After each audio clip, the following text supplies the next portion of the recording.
nasty things behind my back. But anyway, I appreciate all of you coming here, and this is going to be a little bit longer speech than I normally give. As Andy already indicated, there will be a break in the middle. But I certainly, can you hear me all okay, or do I need to go like this? It's fine? More? Should I clip this to my mustache? Oh, okay. Anyway, so welcome. This is really something that indicates that you deserve the credit and you deserve a pat on the back, because most people never get out of their comfort zone. There's their comfort zone, and they never get into that zone where the magic really happens, where they learn things and they develop and they grow as people. So I'm really actually indebted to all of you for even coming here to hear our message. So really, you are the formidable ones who deserve the applause. So this is me. I'm a food and drug lawyer. I don't know if you can read this. This is a little bit distant, so I'll read it for you. I'm a freedom activist for a very long time, since I was 14 years old, actually. And I'm a legal columnist for the Whole Foods magazine, not connected with Whole Foods Market. And I've been doing that for almost 30 years now. President of the National Health Federation, which is the oldest health freedom organization in the world. We've been around almost 60 years. A Codex delegate for 14 years, and I'm a certified forklift operator. So if you need anything moved, you call me. I'm your man. So, but what I'm not is I'm not a doctor. I'm not a nurse, I'm not a scientist, I'm not a government agent. Now, those of you who are government agents, you know, you have to register with Andy first, and before you can be permitted to be here. And you better register with Andy, because otherwise you have to deal with Cliff. So, anyway, I don't see any government agents, but who knows? They are known to frequent these kinds of talks.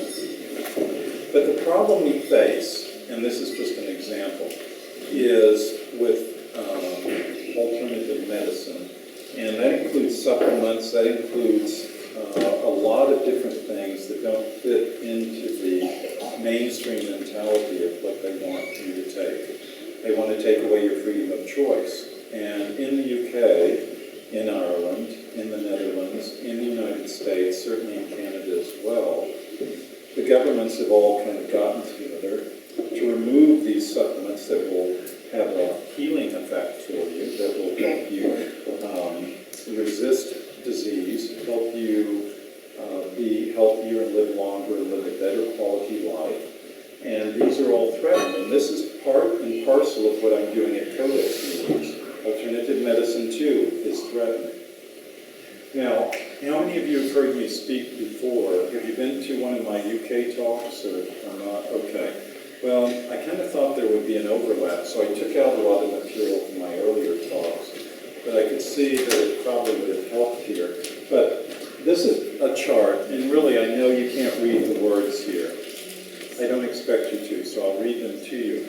This is probably the most important chart I'm going to show you tonight. And at the top, it says the risk of dying relative to being killed on a Boeing 747 flight. So, right about here is the risk of dying from flying on a Boeing 747. And it's just, you can get the, really more the sense of it from the curve here. So what's your riskiest thing that you can do? It's to go into an acute care hospital. The risk of dying is at the greatest if you go into an acute care hospital. I don't care what country it is, whether it's the UK, the US, France, or whatnot. Your highest risk of dying is being there. Your second highest, of course, is smoking. So you want to be careful there. It's actually a little hard for me to even read on that screen. But if you are eating food, as we all do, to exist, then that puts you at a risk right about here of dying, even greater than if you flew on a 747. So let me take you down to the bottom risk, the lowest risk here. Your lowest risk is, for those of you from Birmingham, you're walking down a street, say Broad Street, you're walking along, minding your own business, and suddenly a meteorite streaks from the sky and hits you on the head, and boom, sorry, lights out. So that is your lowest risk.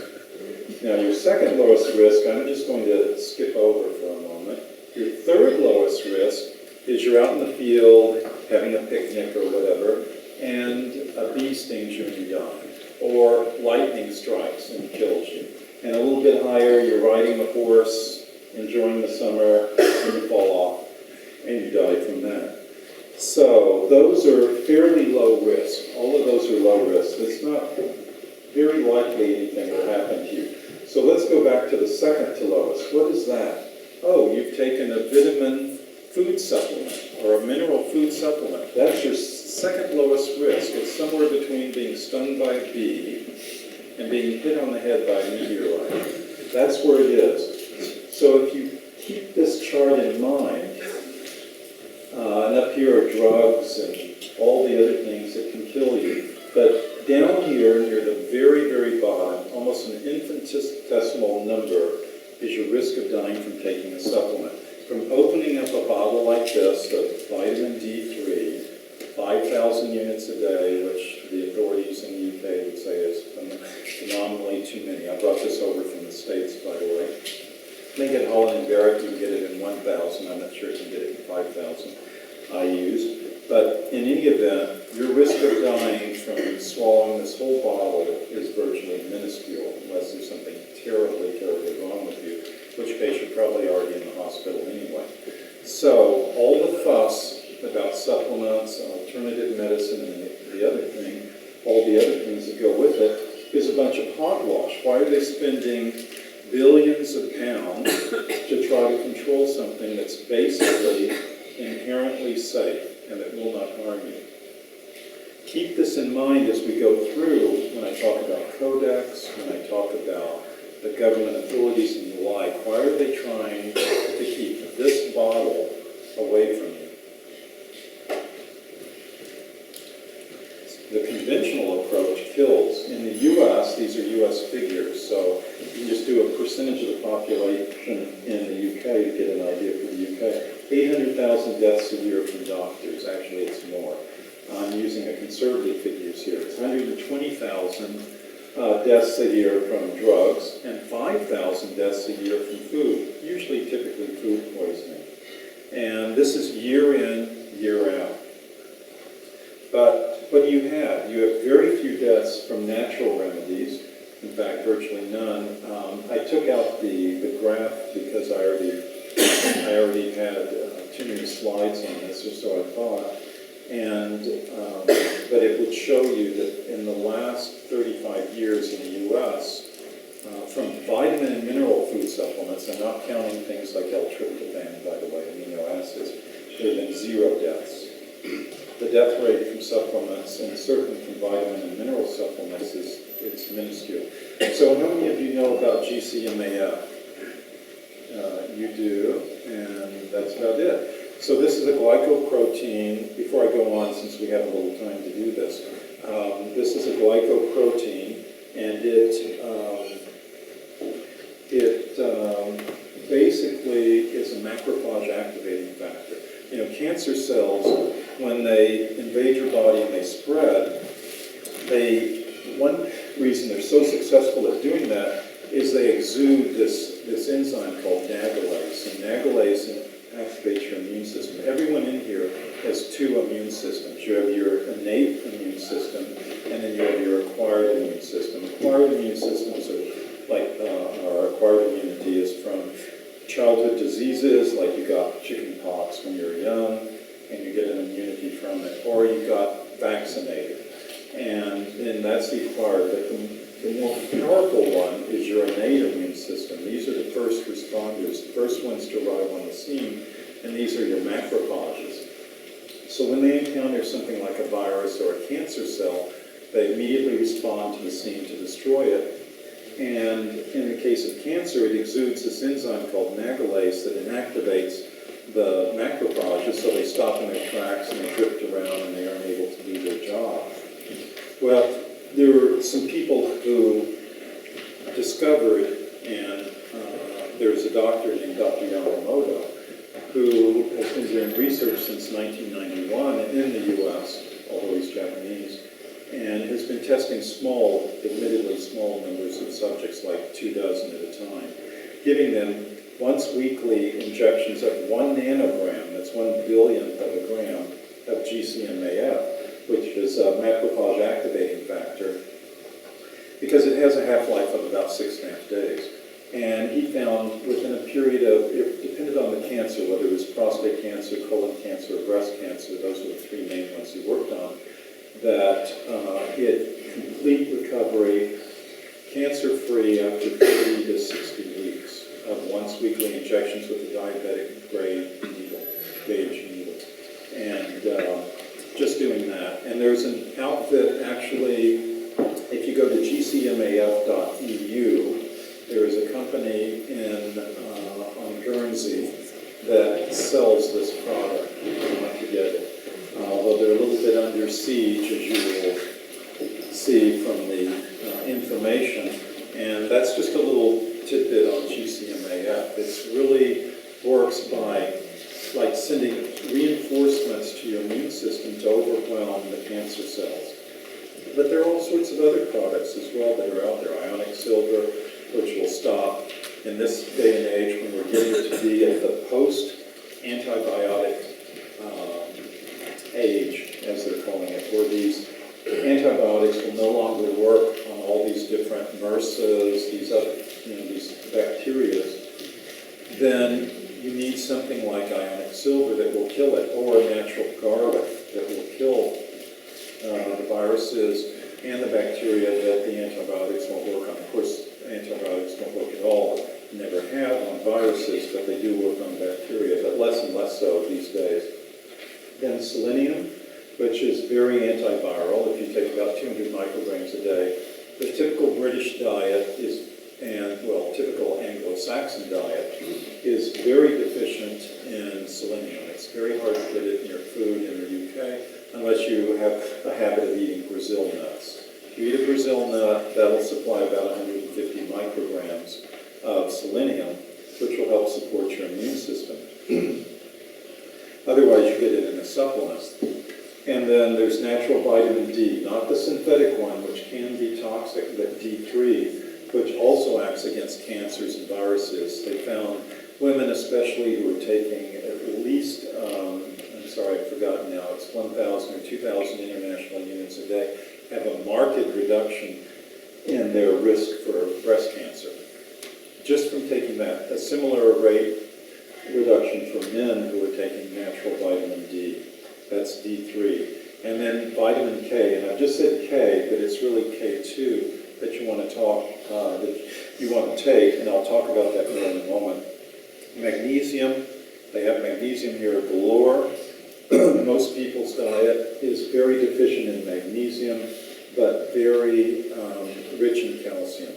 But the problem is a lot of women these days are taking calcium when they really need magnesium. Typical person's diet in the UK is very adequate in calcium, but you don't get much in magnesium. You get that from seeds and nuts and muscle meats, but there are a lot of factors that drain that from your system. So what Truthjuice Birmingham has here with the magnesium flakes that you absorb through your skin is actually highly recommended, if I can say. I don't get a dime off of this, by the way, but I'm just saying it's a good way to get your magnesium. And then there's resveratrol. Resveratrol is an active polyphenol that's found in grapes, especially red grapes or red wine. And very good for switching genes into a more youthful state so that you live longer and have a higher quality life. And there are just so many others. I just could go on all night on that. But I'll just speak briefly about a couple of them. Again, D3. And for those of you who can't read this, and of course for Vicki and Charlie over here, and there's a few I'm blocking, and Summer's not even watching, so hurt. She's sleeping. But anyway, this is the range of vitamin D in your blood and how it correlates with your risk of dying. And they found the higher the levels, these are the higher levels, this is the mid-range, this is the low level. So the risk of dying, the percent death here was 44.8%. Then it dropped as your vitamin D3 levels went up, down to 35%. And here it dropped down to 20%. And actually it'll drop even lower. So there's a way to test your vitamin D levels to see. Most people do not, unless you're eating whale blubber, which I gather not many people are eating much whale meat these days, you probably are not getting much vitamin D. And I just brought this as an example because I bring vitamins from the US when I travel back to Europe.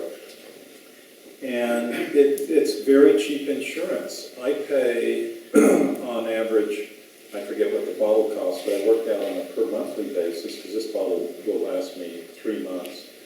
I pay about $2 a month to take this, just one a day, 5,000 international units. You know, about 7 or 8 years ago, they used to think you only needed 400 international units. Well, then they discovered, the scientists, the rocket scientists discovered, the electrical engineers discovered that you need about 5,000 international units a day on average. Most people do. And they found that that's what really keeps you optimally healthy. And that's actually for people like me, you know, with pale, pasty skin. But if you have darker skin and you're living above the 35th parallel, latitude, sorry, you know, 35th parallel, then you need even more. So where are we in Birmingham? We are on the 52nd parallel here, or latitude, sorry, 52nd latitude, almost 53rd. If you're in Manchester, you're in the 53rd. If you're living in Los Angeles, it's the 34th latitude, so it's just below that line.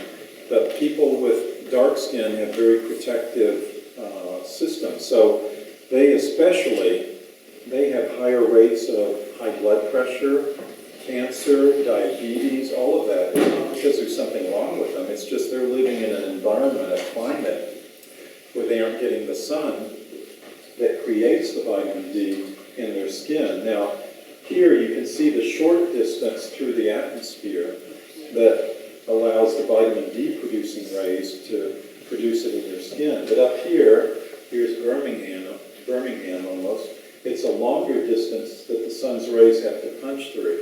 So your only hope in Birmingham of getting vitamin D produced in your skin is during the summer. I'd say the month of July, give or take 2 weeks either side, and that's if you're like a nudist and you're running around and, you know, don't have a lot of clothes on. But given the fall, given the winter, and given the spring, and you're mostly wrapped up to protect yourself from the cold, you aren't going to get enough. So you absolutely must supplement with this. I gave a speech in Finland a few years ago, and just as a lark, I went to the local health food store and I priced out what would it cost me to take this amount of vitamin D.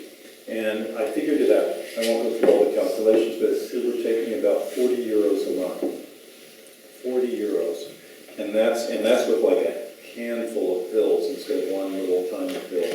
And that's what the government is doing to you. It's trying to protect you, supposedly protect you, but instead it's raising the cost. And how many people are driven from that into the arms of the drug lords? Because, you know, the drugs and the pharmaceuticals are subsidized by the government, by the taxpayers, really. You pay for it, not the government. And but if you want to buy supplements, you have to pay that out of your own pocket. So the typical average consumer, when they go in and make a health choice, what are they going to do?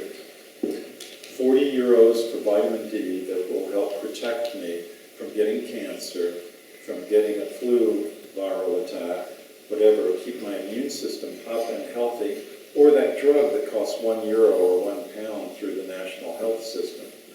What are they going to do? Of course, most of the population is going to go over to the drugs, and that's what they want. They want to shift you away, and that's what the government does with the economy. It shifts your buying choice into very unhealthy choices that are more attractive for the simple reason that they cost less. So keep that in mind, and it's worth, if you value your health, it's worth spending the extra money to take a supplement that will help your health and prevent you from getting ill. So there's something called the calcium paradox, and I touched on this briefly when I was going through the laundry list of things. Why do many have calcium lacking in their bones, especially postmenopausal women, but they have a calcium buildup in their arteries? And there's a woman, a French-Canadian woman, her name, Dr. Kate Long-Bleu, who wrote a great book called Calcium Paradox and Vitamin K2, and I highly recommend it to you, that you read this, because vitamin K2 is really, as I say here, is the key to putting calcium back where it belongs. Now, magnesium, I've always told my audiences, is the traffic cop that tells the calcium where to go. That's one reason magnesium is so important. If you get an overload of calcium, where does it go? It goes in your soft tissue. It goes in your skin, causing wrinkles. It goes in your arteries, causing blockages. I bet you all thought cholesterol causes blockages, right? Cholesterol, huh? The big cholesterol myth. Forget cholesterol. It's not cholesterol. Cholesterol is a small percentage of the blockages in one's arteries. It's really calcification that goes there, because if calcium isn't properly grabbed onto, excuse me, I have to swallow this lozenge and it keeps getting stuck to my teeth. If you don't have enough K2 in your system, then you don't have what is known as carboxylation. Carboxylation are the claws on these special proteins, kind of trying to simplify it, grab onto the calcium and move it from where it's not desired to where it is desired, to make your teeth strong, to make your bones strong. Because that's where calcium should be. And without adequate K2 in your diet, without adequate magnesium in your diet, without adequate vitamin D3 in your diet, and I'll add a fourth one if you can get it, boron, simple mineral, 3 milligrams a day. You can get that from eating a typical apple. 1 apple a day will typically give you 3 milligrams of boron. If you get those 4 things, you'll have very strong teeth and very strong bones. All other things being equal. That means you aren't drinking tons of Coca-Cola. Things like they have a lot of phosphoric acid that drain the minerals out of your bones. But you might Google this woman's name or go on Amazon.co.uk and order her book. It's really a fascinating book. Even if you don't like reading about health and nutrition, it's absolutely fascinating. And she's a very clear writer, and I recommend that you read her book. So here's the problem. Heart disease, which is caused by accumulation of calcium in the arteries, is the #1 killer for men and women in the UK, and certainly in the US as well. And yet at the same time, osteoporosis is a major cause of disability and death in the elderly, because the bone mass density is missing.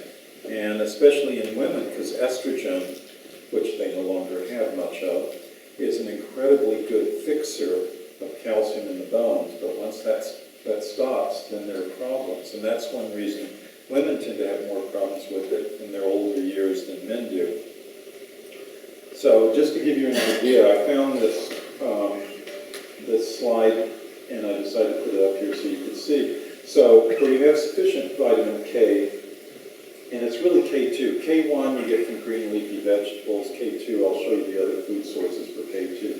You really want K2, but at the Codex level, they just talk about it as vitamin K as if it's one thing, but it's really a complex.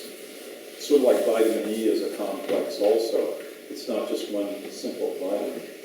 So no calcium deposition. The arteries are more elastic and soft, and your skin is more elastic and soft too, on your face, everywhere. Lack of vitamin K, and you get calcium deposition in the soft tissue where you don't want it, and the arteries become stiff and hard. So you don't want that. So this just shows, with increase in vitamin K2 intake, the calcification of the aorta, the heart aorta, is diminished dramatically. So above 32 micrograms a day, you get a marked reduction. And a lot of people don't know about K2. It's sort of like the missing vitamin that people don't talk much about. Cardiovascular mortality also goes down with increased vitamin K2 intake. So if there's one vitamin that you take after you leave here, besides taking the mineral magnesium and D3, I would very much suggest vitamin K2. So this is in the case of liver cancer. And I just want to show a contrast because it does have an effect on cancer risk as well. Those who are taking vitamin K2 have a markedly lower risk of liver cancer than the control group. So it has a very protective effect against cancer. So there was a study, well, there's several studies done, and I don't know, can you read this from the back of the room or not? Anyway, I'll just blitz through this because I don't know how I'm doing on time. But anyway, there are basic studies that show a reduction in prostate cancer risk by 35%. Those with the highest intake of vitamin K2 were 14% less likely to develop cancer. Actually, that figure should be much higher than that. 28% less likely to even die of cancer compared to those with the lowest intake. And the same showed, excuse me, a massive 45% lower risk with lymphoma. And there was in 2004, there was a very famous study called the Rotterdam study that showed a reduction in all-cause mortality of 26%, just simply if you supplemented your diet with K2. Reduction in artery disease by 57%, and so on. So K2 basically is vital. You need to be taking this, and I've already talked about this, so I'll skip over that slide. But the sources, you'd have to eat 4 kilos of beef, 8.8 pounds, just to get 45 micrograms, or drink 1 1/3 gallons of milk, or 1 1/3 gallons of whole yogurt, or eat 80 grams of soft cheese, hard cheese, 60 grams, or 8 egg yolks, or you can take a supplement to get the K2. Probably the safest is to take the supplement. But if you're into eating tortured animal foie gras, then you could eat foie gras, which is actually one of the richest natural sources. Or if you're into Japanese food, natto, the Japanese dish, is very rich in that. But what have we found? These alternative approaches, they're all being suppressed throughout the world. It's not just in the UK, it's in the US, it's in a lot of places. It's because the competition is banned. And how do they do it? Tesco doesn't force you to go in and shop at Tesco. Marks and Spencer doesn't force you to go and shop at Marks and Spencer. But the pharmaceutical companies and a lot of the others, they do the time-honored approach. When they see their market share eroding, what do? Instead of fighting it in a free market, a true free market, they do what they always do. They run to the government and they say, we have a problem. Sort of like when electricity was replacing street gas lighting. So the gas lighting industry goes, oh, electricity is so dangerous, we can't have electricity. Think of the consumer. So think of that model as applying in this environment. Here you have alternative remedies that are going up and up, increasing consumer interest in them and purchase of these products and the like. So what do? They run to government, they get laws passed, and they talk about how they're protecting the consumer. That's their typical way of approaching this. And how do they do it? They do it through government agencies. The government acts as the club, and you guys who are government agents out there know what I'm talking about. They use government clubs, prison, threat of imprisonment, fines, and the like to force people to go on a natural path and to buy their products, the drug products instead, or to have them in the hospitals instead, the doctors being educated in the schools about these kind of products.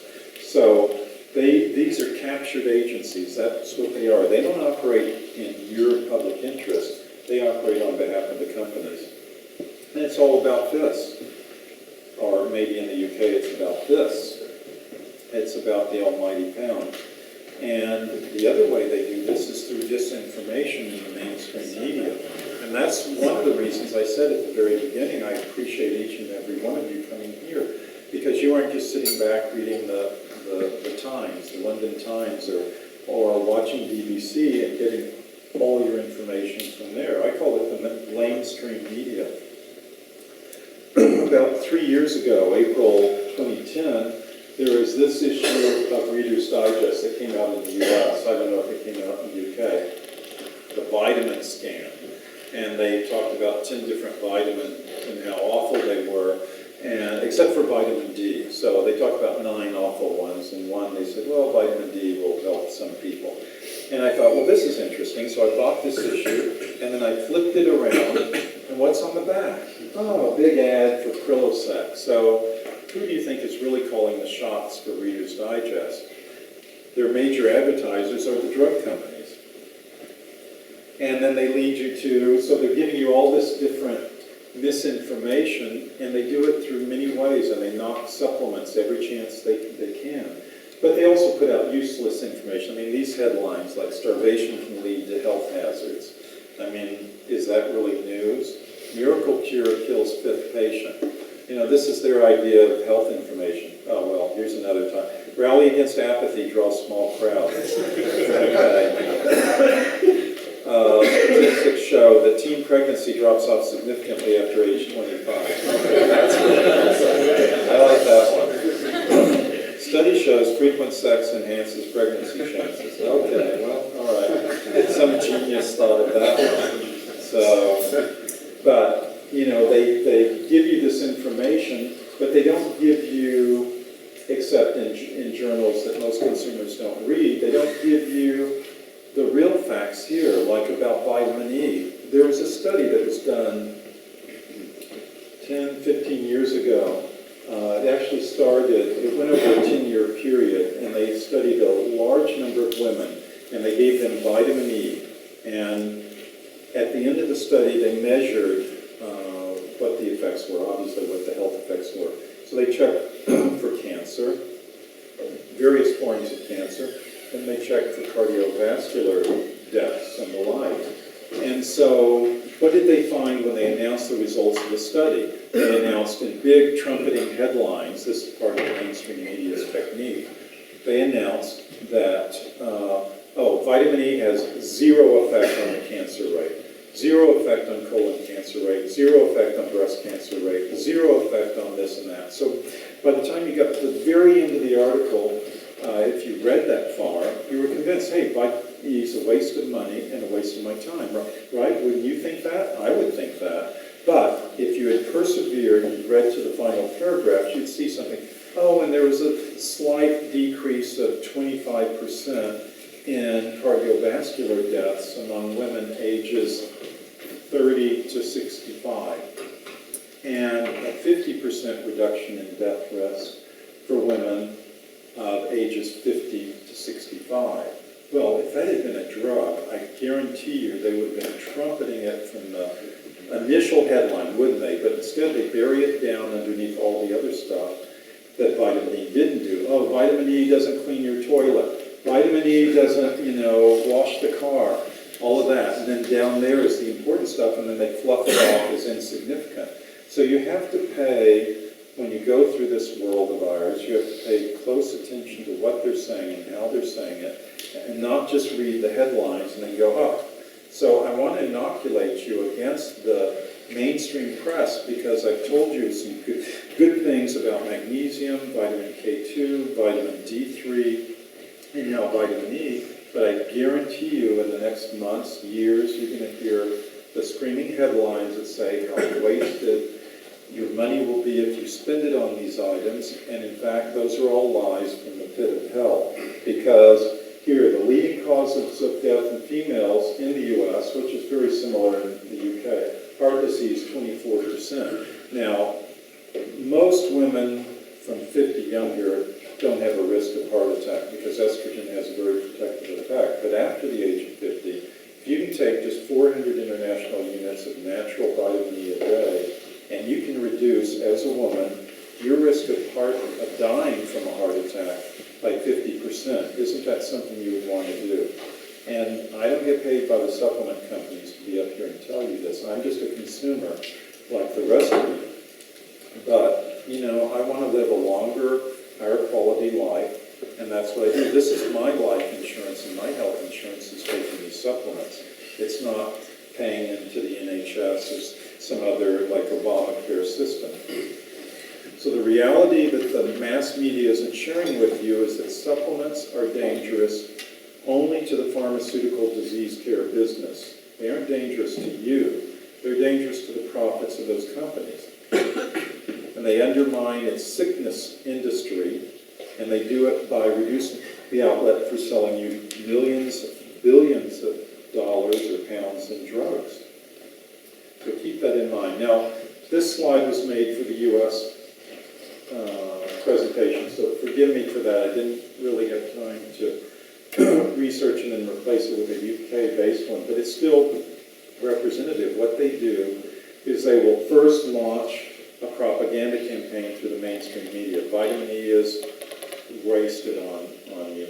Vitamin D3 is dangerous, or whatever they might say. And then what do? Certainly in the U.S., is then some senator, like this idiot Senator Dick Durbin out of Illinois, will introduce a bill, or it will be something in Brussels over here, although of course we all know it's the European Council rules the land, not the European Parliament. But in any event, they'll introduce a law to solve the problem that was announced by the mainstream media. You know, it's a time-honored tradition, whether it's the Spanish-American War, where they talk about how the Spaniards blew up the Maine and the harbor in Havana, and then they plaster that all over. And what's the solution? Oh, let's go to war. Or it's the weapons of mass destruction that they supposedly found in Iraq. And so let's all stampede off to war. Or it's the Syrian chemical agent, problem, and they go on. So propaganda first, legislation second, and you have to watch for that 1-2 punch that is often delivered. So the basic truth is, to keep in mind and take away with you tonight, is don't trust the government. Government agencies do not work for you. They work for commercial interests, and they're a tool not for protecting you, but for eliminating competition. If someone's too successful, they will take them out of business if they threaten the established order, and that's what they do. And the government agencies will only work on the consumer interests under intense public pressure. That's what we found in the U.S., that's what we found in Ireland, that's what we found in the U.K. And only for that short period where you put a lot of energy and effort into it through movements like Truthjuice or NHF, the National Health Federation, or other entities. And again, I'll use the Food and Drug Administration in the U.S. as an example, but it certainly applies here, certainly applies in Brussels. You have people who work for one or the other, either for the drug industry or for the FDA, and it's like a revolving door. They just go, here's a former chemical lab supervisor from Monsanto. Now, she's the Deputy Director of Human Food Safety, you can say that with a chuckle, for a new animal drug evaluation center in the vet medicine division at the FDA, Michael Taylor. I used to deal with his wife, Christine Taylor, at the early Codex meetings. She's no longer there. She used to be on the U.S. delegation. Well, he was a legal advisor to the Bureau of Medical Devices and Bureau of Foods. Then he became executive assistant to the FDA commissioner. Then he was a lawyer, so he went with a law firm that represented Monsanto, or still does, then back to the FDA, then over to the U.S. Department of Agriculture, then back to the Washington office of Monsanto Corporation, and now he's in a very important post with the FDA again. It's just like, this is the way it goes. FDA, law firm, client, Monsanto, FDA, USDA, back to Monsanto, back to FDA. That's the way these people operate. So they know which hand is going to grease their palm in the future, and that's the way it operates just about everywhere. These government agencies do not represent your interest one bit. It's a revolving door. There's even an association that was created called the Food and Drug Administration Alumni Association, but oddly enough, it's full of industry lobbyists. You know, the drug industry the pharmaceutical companies in the U.S. spend on average a day, $6 million a day lobbying the halls of Congress and the agencies. And they do that everywhere. They do that throughout the world. So why spend all that money? They have to go to London, they have to go to Washington, D.C., they go to Ottawa, they go to Brussels. Boy, it gets busy, all this jet travel and all of that. Why not go to the ultimate prize? Why not go to Codex Alimentarius and capture it? And if we capture it, then we don't have to do all this, little junky stuff on the side. So, how many here already know what something about Codex Alimentarius? Please let me know. Don't be shy, because I don't want to talk down to you. Hey, I know Heather did, and Vicki too. So then I'll be brief about this. So it was created 50 years ago. This is the anniversary, 50th anniversary year. And it was created to harmonize and standardize international food regulations. Doesn't deal with drugs, doesn't deal with automobiles, doesn't deal with child's toys. It just deals with foods.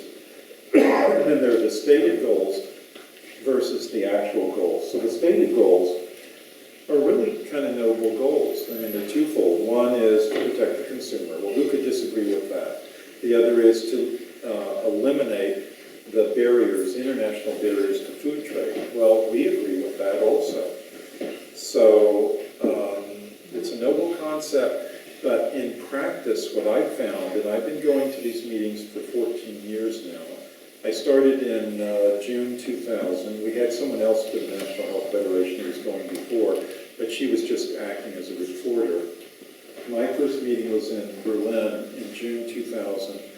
And I was on the U.S. delegation. And if you're on the U.S. delegation, they give you, or any of the delegations, but certainly on the U.S. one, you have to sign a little contract that says, I promise not to lobby any other country's delegations with a position at Codex contrary to that taken by the United States government and the FDA. Signed, so, you have to sign this, and that's your little contract as long as you're on the delegation. And you can't say a word. So, it wasn't very interesting to me to be on the U.S. delegation, and very quickly I got myself kicked off because I kept, being the rabble-rouser, passing little notes and saying, argue this and argue that. And so they thought I was a little bit of a freak. And the third year they didn't let me on. They refused to have me on the U.S. delegation. So what did I do? I went out and I got accredited status for our organization, our health freedom organization, National Health Federation. And then, lo and behold, instead of being a bump on a log on the U.S. delegation, I had my own microphone, and I could speak out every bit as much as the U.S. delegate, in fact, sometimes more. And I could say what I want, and I could submit written documents to Codex. I could interact in real time with the other delegates. Say I wanted to talk to the Iraqi delegate, then I could go over and say something to him, or the Indian delegate, talk to him or her as the meeting's going on. Now, anyone in this room can attend a Codex meeting. It doesn't take, anything to go. You just have to say I'm a member of the public. And there were some organizations going and pretending like they were making a difference at the meeting, but they were just sitting in the peanut gallery up there, the nosebleed section, and they didn't have a microphone, they couldn't submit documents, they couldn't interact with the delegates, they were shut out from the Codex events, except for just looking on to the meeting as if they were going to the cinema. So it's very important to know the difference between being able to actually participate in the meetings and just going as a spectator. So at these meetings, most of the delegates are very anti-natural foods and supplements, very pro-drug. Not much surprise there. It's all about control. They aren't thinking about freedom. They aren't thinking about that way of approaching a problem. They're thinking, with a regulator's mindset, they're thinking, how can we control it, make it not be, in their mind, a problem, but in fact, sort of law of unintended consequences that afflicts all governments everywhere, which is when they try to do something, it usually backfires and is worse. I don't care whether it's the war on terror, Now, we had more terrorism than we did 12 years ago. I don't care whether it's the war on cancer. We have more cancer now than we did back in the 70s. The war on drugs, more drugs than before, you name it. As Milton Friedman once said, if you put the government in charge of the Sahara Desert, I guarantee you in 5 years there will be a shortage of sand. So that's the concept to keep in mind. If you want to solve a problem, you don't give it to the government to solve. They're inherently incapable of it, institutionally incapable of solving a problem. And you think about why. Why is that? Well, there's no feedback mechanism. It goes back to them. Oh, there's a remote one. Yeah, they might not get reelected, but what about all the bureaucrats? They aren't subject to election. They just live on and on and on and then draw their huge pension that makes us look like paupers. So there's no feedback mechanism. You know, if you have your own business, well, let's take this as an example. If no one showed up, then Claire and Andy would stop doing these things. They'd have an immediate feedback mechanism. Hey, no one's coming in, no one's attending. We aren't making any money, and we're having to shell out money for this place, and these seats, and the speaker who comes, and the like. So there's an immediate feedback mechanism. That's what makes the free market inherently superior to, and I'm not talking about crony capitalism, that's a whole different thing, but the true free market where you have voluntary exchanges between individuals. I say to Adina, oh, I want to buy that bottle of water in your lap. Will you sell it to me for £1? She says, no, I want £2. So, you know, that's a voluntary exchange. I'm not forcing her to give me the bottle. But when you have that kind of voluntary exchange, to me, that's much more noble than these coercive institutions that shove something down your throat, whether you want it or not. And that's really what it's all about for me. So when I go to these meetings, I'm talking from a philosophical base that's fundamentally different from those of the other people there. And I sound differently when I talk at these Codex meetings. The other problem with Codex is it's creakingly slow. I need to learn to say that slowly to get the effect across, to react to changes. So they have an 8-step process to adopt a food standard or guideline that is then adopted by the countries. So 8 steps, and that can take years.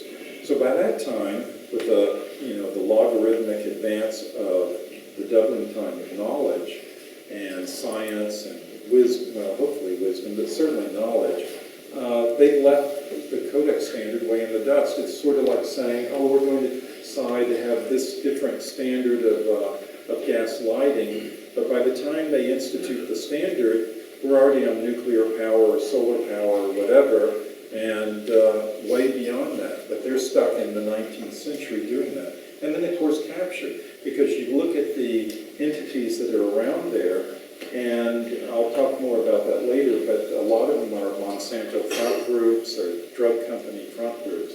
So what do you have? At the top, you have the commission that was established by the FAO and the WHO, and then they can't do all the work by themselves. They meet once a year in Rome or Geneva, it alternates. And then you have some 27 different committees. You know, the Codex Committee on Food Labeling that's hosted by the Canadian government, the Codex Committee on Nutrition and Foods for Special Dietary Uses that's hosted by the German government. The Norwegian government hosts fish and fish hatcheries. The U.S. government hosts the Food Hygiene and the Veterinary Residues and Vet Drugs and Foods Committee. Mexico hosts the Fresh Fruits and Vegetables Committee. France hosts the General Principles Committee, which deals with the procedural manual. And China hosts the Food Additives and the Pesticides Residues Committee. Those are just to name some of the more important ones. There's some others that have gone out of business. Switzerland, for example, used to host the Natural Mineral Waters Committee, but they finished their work and moved on. So the real work is going on at the committees, but increasingly they've given it to the grandkids. They give it to what are known as the working groups, and these are sort of ad hoc groups that deal with a particular issue. So when I go to the meetings now, I almost always have to make sure I appear at the working group meeting to have my input, because that's where the real arguments go on these days. And then the working group makes a report to the committee, then the committee shunts it up here. By the time it gets to the commission, they're just rubber stamping whatever was done lower down. So it's important to work at to go to the working group.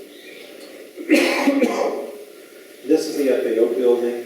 I took this photo when I went to a meeting in 2009, but I guarantee you it looks the same. And the meeting takes place in a room that's right in here. And who's in these meetings? Well, first of all, you have the country bureaucrats, literally from the countries from Albania to Zimbabwe are there. Not always all of them at the same time, but generally. The UK goes there. They always send a delegate, but the delegate speaks up less than I do, which is kind of interesting, wouldn't you think? You'd think the UK delegate would be pretty outspoken, but here's why he or she isn't. It's because there is the EU representative there. So all the member countries, from Romania to Latvia to France to the UK, generally don't speak out. They speak through the EU representative, which really means they don't speak out at all. Occasionally there are some issues where the individual member countries can speak out. But this goes to show how diluted, maybe diluted, but diluted your input is to your own government. Because by the time you talk to your own member of parliament, try to say something that might affect Codex, and then he or she deals with it, or even if it's an MEP, by the time they get in and get input to the Codex office in Brussels, it's so diluted, there's no effect whatsoever. So you are virtually voiceless at Codex. Then there are the INGOs, the International Non-Governmental Organizations, like the NHF.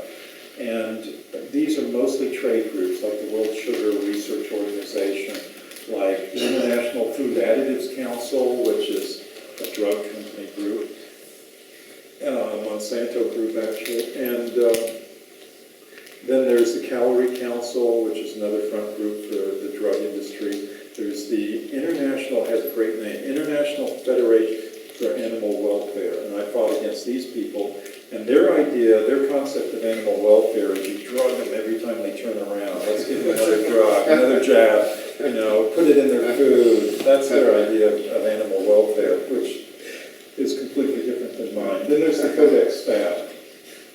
And we shouldn't be too hard on the Codex staff, by the way. There are a lot of people who demonize Codex, but frankly, in 14 years of going there, I've discovered there are some really good people in the Codex staff. I mean, who are really interested in health and nutrition. They can't do much about it, but some of them actually helped us at times, do what we need to do when we were just the lone voice at Codex. Yes, sir. I was going to save questions till later, but maybe you've saved me here. We're talking about Codex, and we're saying that they may help us. The staff. I was talking about the staff. Yeah, the staff. I'm a spiritual dyslexic idiot savant, Ooh, I like that. There's a code in there that I have seen. They're basically, I would say, extracting the urine. And there's a spiritual numbers code in there. It's two's up. It's to do with cancer and it's cannabis. And it's what, sorry? Cannabis. Hemp. Oh, cannabis. Yeah, okay. there's a code in there. I'll show you. Okay, well, thank you. I find that interesting. Yeah. So we have the Codex staff. Maybe they're on cannabis. I don't know. Let's hope. And this is what it looks like inside that room that I pointed out. They have some sort of art. I don't know. It's sort of some new weird thing up here, a mural that has like flying planets and spaceships and things like that. I don't know what it is. It's kind of odd. Anyway, it's not a very good room, but the Codex staff is up here, then the country delegates are there, and in a normal meeting, a committee meeting, then the INGOs are seated behind the country delegates. But in this sort of crowded room, they have us on the end. That's why the photo is from the viewpoint. This gentleman in the circle is Dr. Rolf Grossklaus, who is the committee chairman for the nutrition committee that the German government hosts. And the German government gets to pick the chairman or chairwoman. And in this case, it was him. I had many a bitter battle on the floors of Codex meetings in the 2000s, mainly 2002 through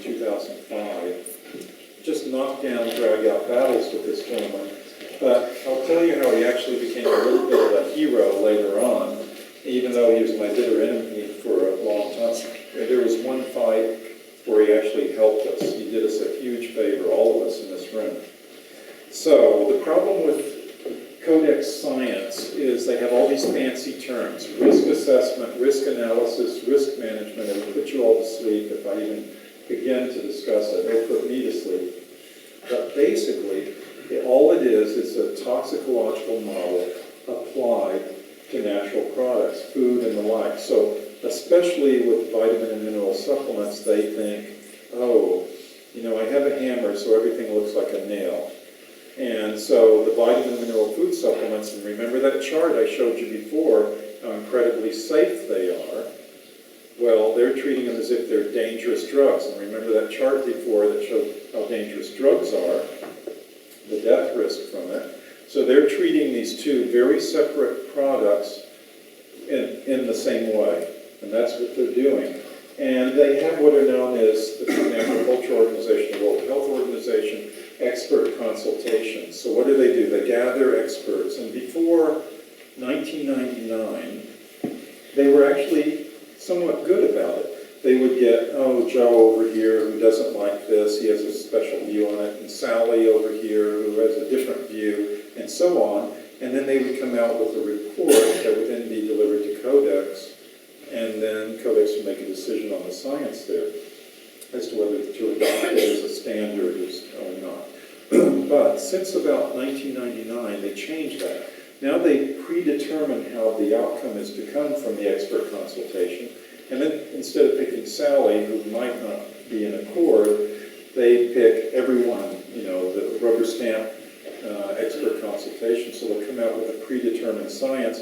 Then they present it to the Codex delegates who, with their bureaucratic mindset, go, oh, we cannot refuse the science.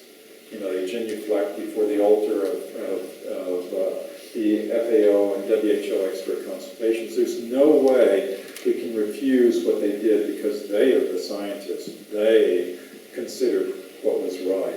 And this is one of the fundamental problems at Codex, is they generate this junk science, and then on the basis of it, they develop a whole range of standards. And I'll show you why that's a problem later, because they're creating these vitamin mineral food guidelines. Again, remember, and they keep saying it, this chart, how safe supplements are, yet they want to cap them at levels that are so low, and you already see it in the UK where they started removing supplements that were higher potency from the store shelves, the shop shelves here, because they're dangerous. You know, this vitamin A that is too high. Yes, ma'am? Wasn't that because the companies have to sign up to something there in the first place? Because what? The companies who make the supplements in the first place have to sign up to the Codex anyway.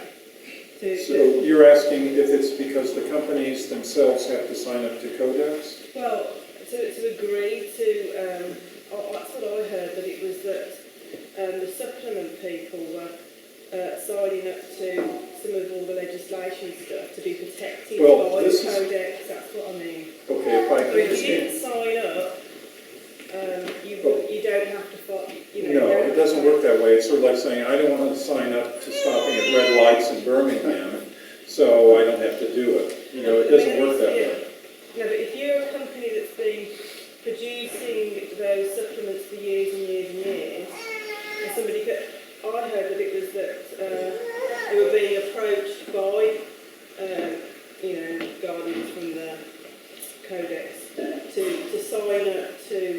No, it has nothing to do with that. It really doesn't. What it is it's just the legislation that's being handed down from Brussels, and the companies have to adhere to it. Now, here's where the supplement companies, we're about out of time before the break, but I'll just finish with that and then stop. And then is that a lot of the companies voluntarily That's what I mean. all are adhering before they're even coming into effect. They're adhering to that. But you had a different situation here in Britain than, say, in the US or Canada, and that is you had the EU legislation on the Vitamin Mineral Food Supplement Directive, which mandated this, but which is dovetailed very closely with the Codex standards, by the way. face is that most of your trade industry, in fact, actually, frankly, to be honest, all of the trade industry that's supposed to protect the supplement companies, they don't do any such thing. One of my biggest enemies at the Codex meetings is not the drug companies, it's the food supplement trade industry group. They come over and scream at me in 2004 at our delegation saying, Scott, quit opposing these maximum upper limits, NHF, quit opposing these maximum upper limits on vitamin and mineral food supplements because you're ruining everything. Because what they want is to be able to sell as many vitamins, they're Fred Flintstone vitamins, as many vitamins as they can throughout the world without any trade barriers. And they don't care if it really heals you or not. Most of these companies don't. They could be selling widgets. They could be selling shopping carts. They don't care. It just happens they're in the business selling supplements. What enables them to sell these Fred Flintstone supplements throughout the world the easiest? Codex standards. Hence, they become like the International Alliance for Dietary Food Supplement Associations, one of our biggest opponents at the Codex meetings. And I'll show you, talk more about that later. But it's a good question that you pose, and I can tell you want to add to it. Yeah, I was going to say, because it's like the fishing industry that the What industry? like the fishing industry, the example I was trying to sort of The fishing industry? Yeah, that the EU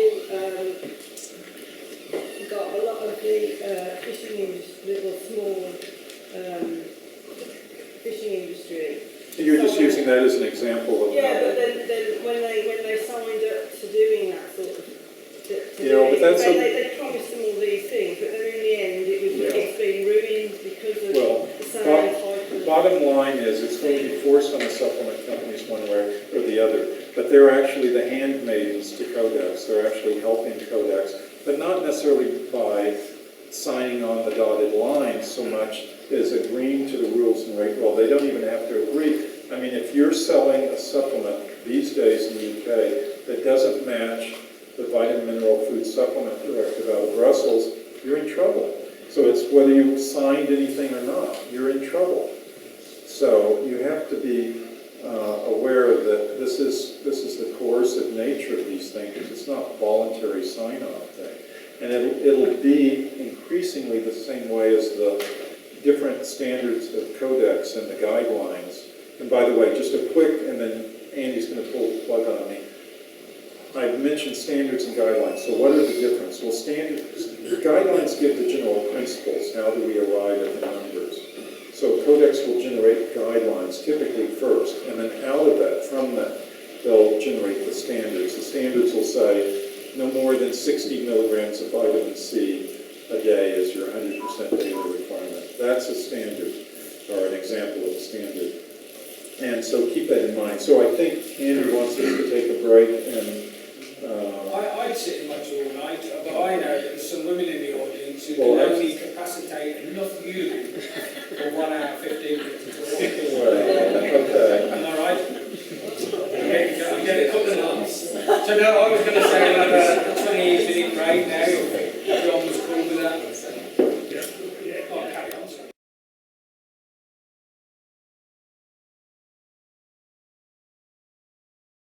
Here he is, everybody. So if we turn our phones off and buckle in, Scott tips everyone.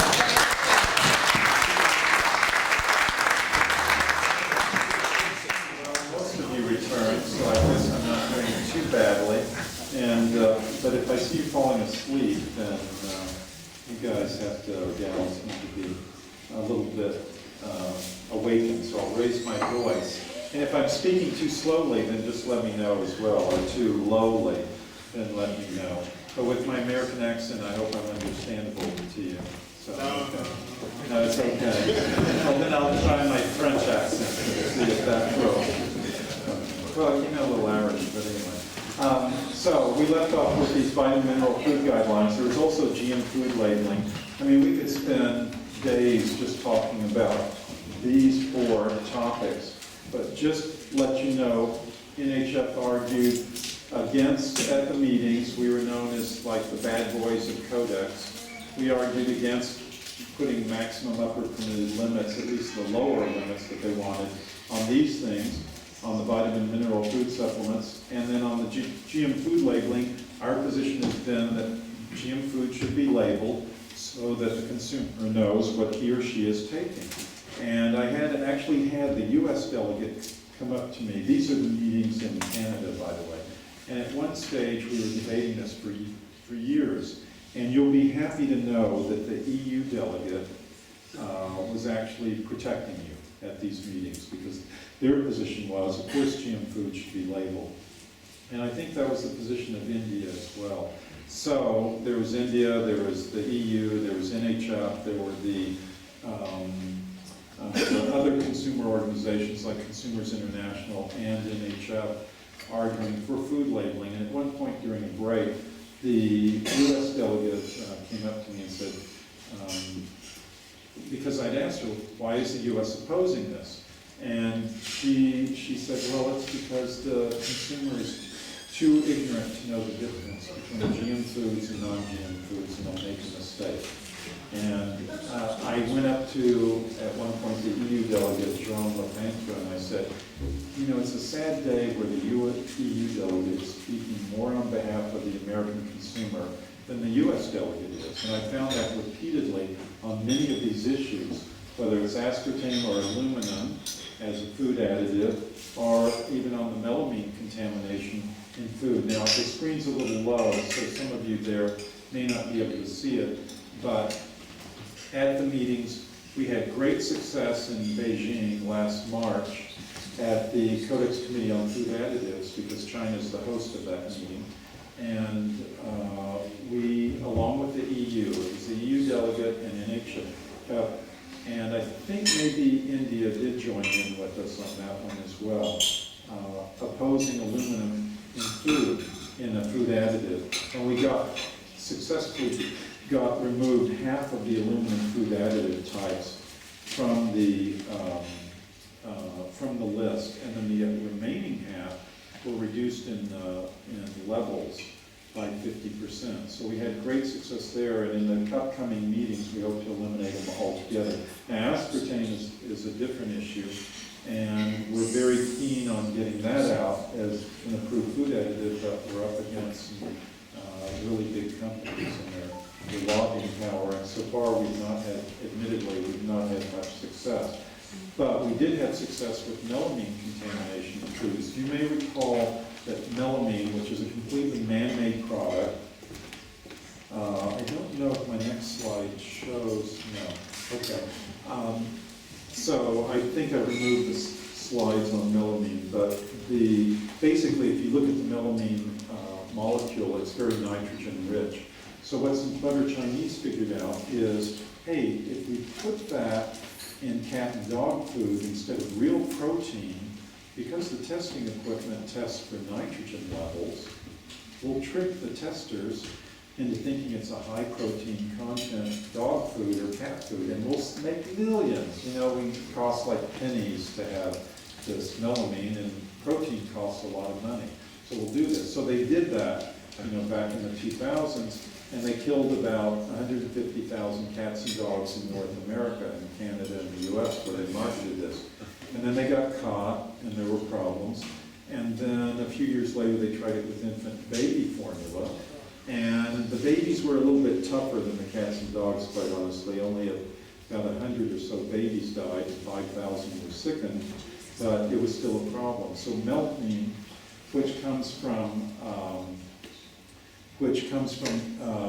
really the sources are industrial equipment, like food manufacturing equipment. They coat it because the wet liquids flow more smoothly off of the equipment that way, and they're easier to clean. You've seen it in the dinnerware, melamine dinnerware. You can throw it down from here and it won't break. It'll just sort of bounce around. And melamine countertops. And also as an herbicide, or I think it's an herbicide and not a pesticide, on mushrooms. So if you eat mushrooms and they've been treated with an herbicide, then it's melamine contaminated. So in any event, here's melamine. And these idiots at Codex I'm pointing to myself, but ignore that. These idiots at Codex wanted to have an exemption for infant baby formula, but also, I forgot the most important source. So in this aseptic packaging, this modern packaging, they spray melamine on the inside lining because it makes a nice, smooth, opaque surface. And so they spray that in, and that's where it will migrate from the packaging, especially if it's an acidic drink like orange juice or tomato juice or something like that. It will pick up the melamine, and then you drink the juice and you absorb it, or a child will. So what they did with infant formula is they wanted a sky's the limit exemption for melamine contamination migrating in from the packaging. So they were going to have a maximum upper permitted limit of 2.5 milligrams, or micrograms, excuse me, or 2.5 parts per million, and everyone was for that. We got that bumped down to 0.5 parts per million, but there was still this glaring exemption for infant formula. Why would you have that? And so I remember my first attendance at this Codex Committee on Contaminants in Food hosted by the Dutch government. I just went, because NHF can't afford, we aren't a rich organization, we can't afford to go to every Codex meeting, that'd cost us a bloody fortune. So we pick and choose what are the issues, and we saw melamine was an issue. So I go to the first meeting, 2009 in the Netherlands, and no one's speaking out against this. So I, raise my hand to talk, and it's like I'm the man from Mars, the way I'm talking, because everyone's looking at me like, who would challenge melamine and this exemption?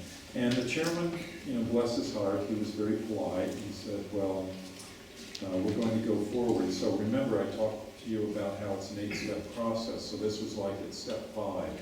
So every meeting thereafter, 2009, 2010, 2011, I fought it. And I gathered some allies around me, especially these Hispanic women, like from Costa Rica, Nicaragua, Bolivia, Peru. And they caught on to the importance of this issue. And so they were copy-clatching amongst themselves in Spanish, I presume. And I kept gathering all these allies at the meeting, but we still kept getting defeated, and it was going up to final passage or adoption at the commission level, because it bounces, from the lower level up to the commission for final approval. But we got such overwhelming opposition at the 2011 Codex meeting in Rome that the chairwoman, an American at the time, had no choice but to send it back down to the committee, where we got the exemption totally eliminated. So it goes to show what persistence will do for you. And in this case, just talking out at the meeting with a very consistent voice on this issue and being persistent about it. And I'll talk about this a little bit more later on, but it goes to show that we can have victories there. So we totally eliminated this exemption, and now they can still have 0.5 parts per million. It's a far cry from having 40 parts per million in this infant formula that could harm babies. So here, this is the committee, the CCNFSDU committee, which is a real mouthful, but basically is the nutrition committee. And the Germans host that, as I mentioned earlier. And they have a very high-tech system, so the speakers get projected on the screen when they're talking about a particular issue. And the issue that I was talking about there is about nutrient reference values. Now, you know the term recommended daily allowance, or recommended dietary intake, RDI, RDA. We're all familiar with that. And for most of you here, those are worthless. You know they're worthless because they don't apply really to the real world. They're very undervalued. It's just basically what keeps you shut the level that would keep the average person shuffling along without optimal health and keeping one foot out of the grave. It's not optimal health, it's subsistence health, and that's what it's all about. So for you, this is pretty much what I'm going to talk about is in a way meaningless, but for the bulk of the consumers out there, it's of huge importance, because those who read labels, they'll pick up, their glass of orange juice or the bottle of orange juice, and on it will say vitamin C, 75 milligrams, or maybe 60 milligrams, 100% of RDA, or as they call it at Codex, nutrient reference value. They'll go, oh, I got all the vitamin C I need for the day. Let's go party. You know, that's sort of their philosophy. Let's go party. Because they don't know that that hard number, 60 milligrams, is worthless. You smoke one cigarette, certainly a cigar, you're going to destroy 60 milligrams of vitamin C right there. The exposure to car fumes, you're destroying vitamin C. You take aspirin, you're going to destroy vitamin C. And so that's why this is of critical importance. So at the meeting, also in 2009, I went to the nutrition meeting, and there was a document that looks like this. This is a typical Codex document, and you know, I'm holding another one in my hands here from the Minnesota meeting that I went to in August. But at the top, there's a very boring title, which I'll read to you, so don't fall asleep, please. Very embarrassing. Proposed draft, additional or revised nutrient reference values for labeling purposes in the Codex guidelines on nutrition labeling. So I saw this document during a coffee break, and I'm reading it, and I go kind of bananas, because they're lowering, they're dumbing down all the NRVs. So vitamin A, they want to drop it from 800 micrograms, which is already very low, down to 550. Vitamin E, they're setting at a low level. Vitamin K at 60 micrograms. Vitamin C, they want to reduce from 60 milligrams down to 45 milligrams. Why on earth would anyone want to do that? And thiamine, all the B vitamins except for folate, they wanted to decrease from anywhere from 20% to 66% from what's on the market right now. Interestingly enough, for those of you who attended the first half of this talk, calcium, they were raising from 800 milligrams to 1,000 milligrams, while at the same time lowering magnesium from 300 milligrams to 240, the exact opposite of what they needed to do. They needed to raise magnesium and lower calcium. And yet these mental morons were lowering exactly what they needed to raise. And by the way, on the other page, which I don't show, they're keeping fluoride at a very high level. So I get this document, and remember how I showed you about the setup of the Codex meeting. So, you know, this is like the Codex staff, and the chairman or chairwoman's up here, and then you have the delegates there, and then the INGOs in the back. And the chairman or chairwoman will let the countries speak first, of course, because those are the member delegates, so they get to speak first. So I'm thinking, oh, I have plenty of time. There will be 20 minutes, 30 minutes before they get to me. So, you know, here I'm writing out my arguments against why they should be lowering this. This is in November 2009. And so they call Costa Rica, and Costa Rica says, oh, Mr. Chairman, we don't think that vitamin A should be lowered from 800 to 550 milligrams. Thank you very much. Nothing more to say. And that's it. And one important thing to know about Codex is if you talk like that, you'll be ignored. You know, if you just say, oh, we don't think it should be lowered. I don't care if you're the United States or the EU. You have to make an argument, and you have to be persistent about it. That's true in all of life, actually. So they said that, and then I'm sitting there thinking, what country's going to be called on next? And then the chairman says, NHF. So then, hey, it's me. What happened?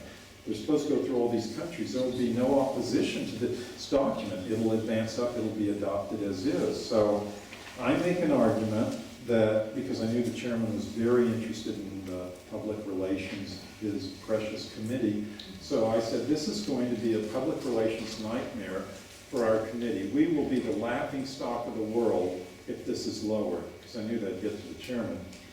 And then I went through the arguments of why it shouldn't be lowered. Well, the Australian delegate, keep in mind Australia is our huge enemy at these meetings because they never met a health standard that was bad for you, that they didn't love. I don't mean like, but love and push. So Australia is a huge enemy. It's like the Soviet Union of the Codex Alimentarius and the evil empire, the Nazi Germany of Codex. And so they're always our enemy at these meetings. I don't care what it is, getting aluminum out of food additives, melamine issue, NRVs.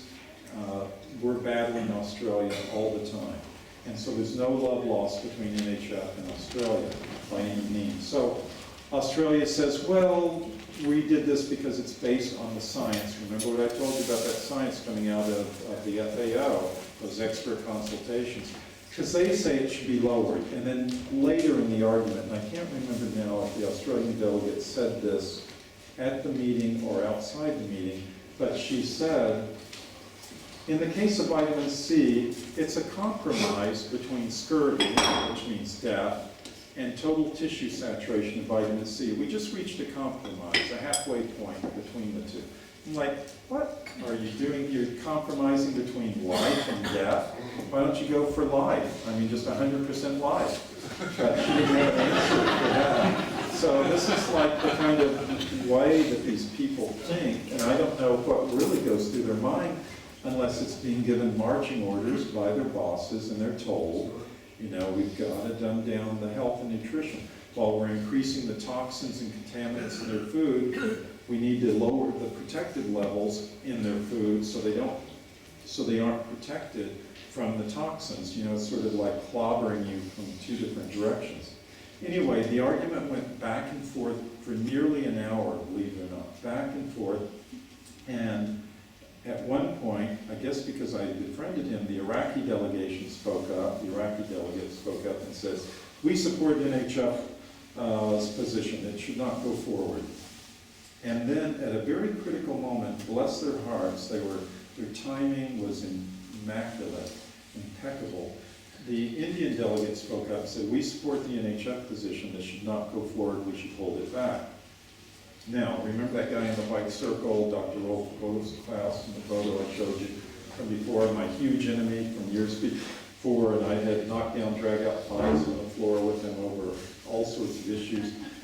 Well, he said, and the chairman, remember, at the Codex meetings, the chairman, the chairwoman have a lot of power because they don't really vote on things. They don't do a show of hands in that respect. It's the squeaky wheel that's heard, and that's why, even though NHF is just an INGO, we have a lot of impact at Codex because we're very vocal and we're very aggressive and we really speak from the heart. And so the chairman could have said, I've seen him done many a time, could have said, we'll note your objections in NHF, Iraq and India in the record, but we're moving it forward. But what did he say? He didn't say that. He said, we're holding it back. So he became our big hero at that stage, maybe without even knowing it. But Rolf Grossklaus was responsible for holding it back at that level, and it killed the momentum for it, so that in 2010, at the 2010 meeting, at the 2011 meeting, it was still being held back. And it was only at the last meeting in Germany in 2012 that the Australians finally figured out a way around me, and that was to bifurcate the vitamins and say, well, these certain ones, like the B vitamins, we don't really have a problem with. So let's advance those, and they call them suitable vitamins. And then the unsuitable ones, we'll talk about some more. So they advanced those, and we had a big fight at the Rome meeting in July, and I lost. So it's going forward to the meeting that's in November in Germany that I'll be at, and we'll argue this issue. And I hope that we'll have enough support then to win.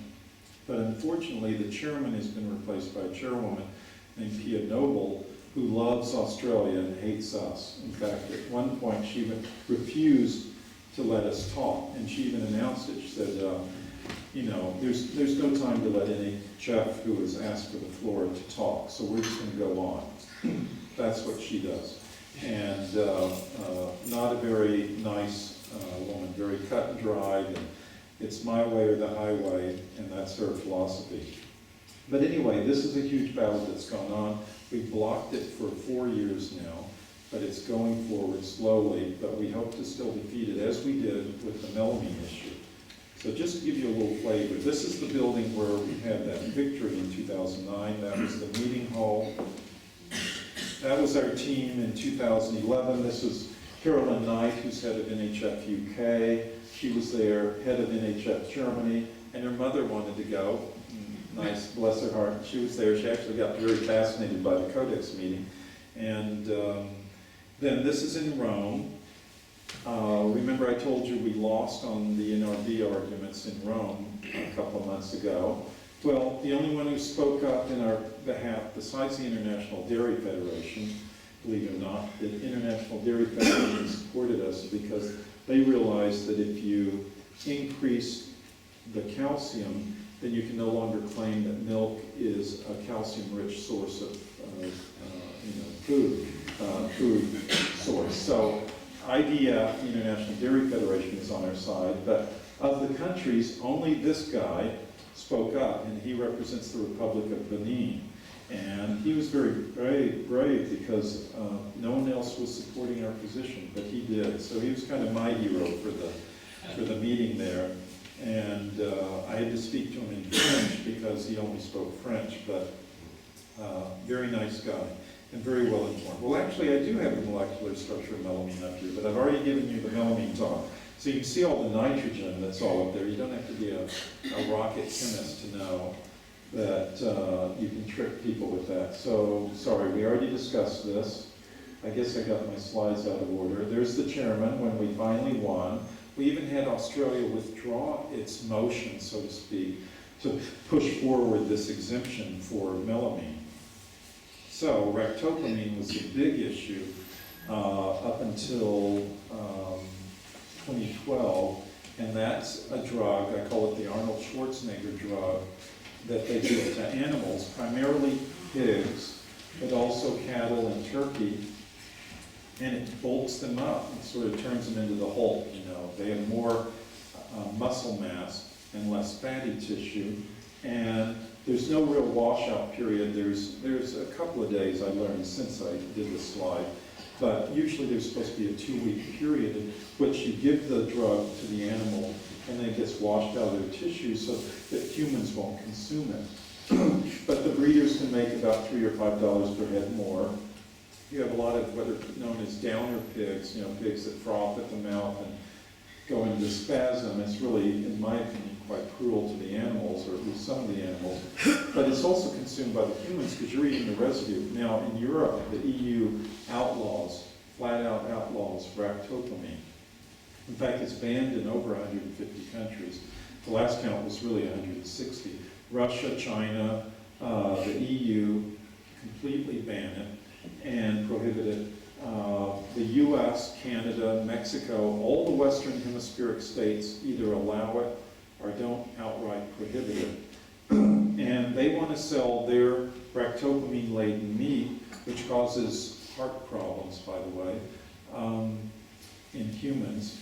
They want to sell it into the EU, so they want to crack the market. And this gives you a little bit of an insight into how the Codex process works. And during the break, I had some talks with some people who came up, and it reminded me, I didn't quite tell you one thing, but I did tell them, and that is that, Codex, when it was founded, was pretty powerless. It was just like this scientific body that's mostly ignored until 1994, and that's when the GAT changed into the World Trade Organization. And then starting at that point, there was some real clout to the standards of Codex, because if a country didn't adhere to the standards, they erected a trade barrier, then the, the offended country could then file a trade dispute with WTO, and if the country lost, the other country, the defending country, then big sanctions could be levied against them. You see that in the EU now with the GM foods.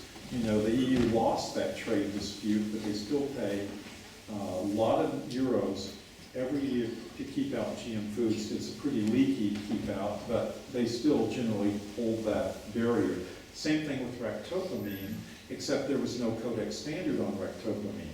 So for years, I mean literally years, it was being fought by the EU and by NHS to keep this out of the EU and other countries, keep the standard from being created.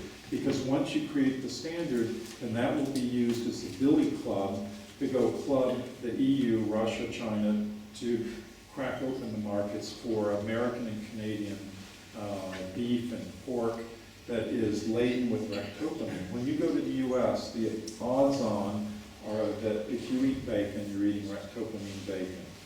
And the thing to keep in mind, and this is the argument I would make at the Codex meetings, but no one seemed to quite get the concept, is that everyone, I mean, even these expert consultations, they look at each toxin in isolation. So they'll look at melamine. Oh, the human body can handle melamine. They look at ractopamine as if they've never envisioned melamine in their life or even heard of it. They go, oh, the human body can handle these ractopamine residues. They look at aluminum. They go, oh, the human body can handle this level of aluminum, as if they've never heard of ractopamine or BPAs or anything else in the world, or car exhaust fumes or lead or electromagnetic radiation that's harmful for you, electromagnetic fields.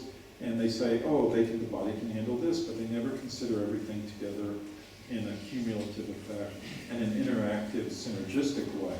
And that's what makes all of these things so dangerous. And that's why it's so important to fight these at every step, because it's not just one thing. It's a whole bunch of things. Our grandparents, when they were growing up, what we call organic food was their normal food. They didn't eat, they ate organic as a matter of life, or maybe the great-grandparents. But in 2012, the U.S. delegation and the Canadians and the Australians, of course, the real bad guys at Codex, forced a vote, one of the 3 votes I've seen at Codex in 14 years. And they won by 1 vote. They won by just 1 vote. And that's all it took to shove ractopamine literally down the throats of the other nations. Now, on the aluminum, we already talked about that because I skipped ahead of myself. We had that victory. This was the chairman of the working group, an American guy. And he actually, because the industry groups that wanted the aluminum left in the food additives was making the argument, well, it's clogging up our spraying equipment, so we can't put the substitutes in, Mr. Chairman. And so I frankly, not being so diplomatic, I called the guy a liar at the Codex meeting. I said, you could put, scientists on this, and in 7 days you would have this problem solved. But no, you'd rather rely on the laxity of the standard, the food standard, to get this through. So the chairman berated me, and this is a photo after the meeting where he's kind of apologizing for having berated me to the group. This is the food additives chairman. He's sort of knee-high to a grasshopper, but he's an interesting guy, and he was actually very much at our first Codex meeting in China, where we started attending the Food Additives Committee. He actually supported our position against aluminum, and then later he recanted, but fortunately by then the EU had come on board, and we had the EU support, which was substantial, by the way. But their strategic plan, a lot of people will tell you, Codex is just for those people over there. It will never affect us here in Britain. It will never affect us here in America. But if you go to their strategic plan, this is the one for 2008-2013. They have a new one, 2014 to 2019. There's sort of these Soviet-style 5-year plans. And again, I don't expect you to read this, but it just makes it clear what their intent is, and I'll read it for you. It says, the Codex Alimentarius Commission envisions a world afforded the highest attainable levels of consumer protection, including food safety and quality. Well, that sounds really good.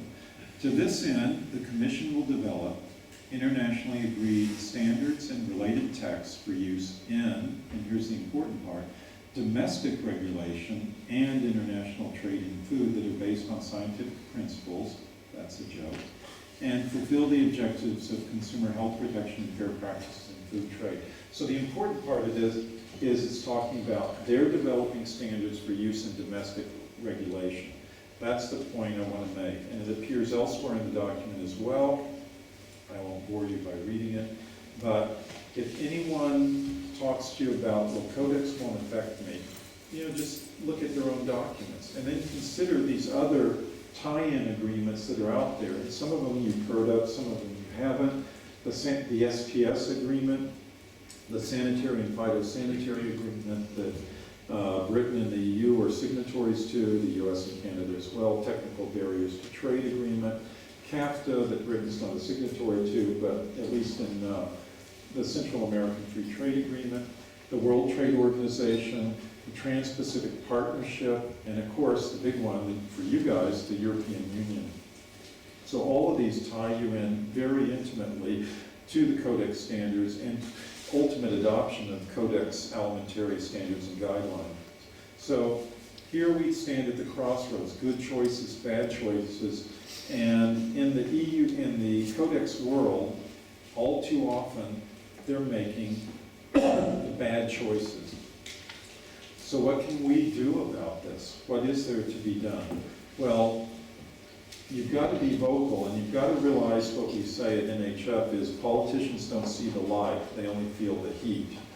So you've got to, first of all, do what you're doing here is educate yourself. And again, I commend you for being here.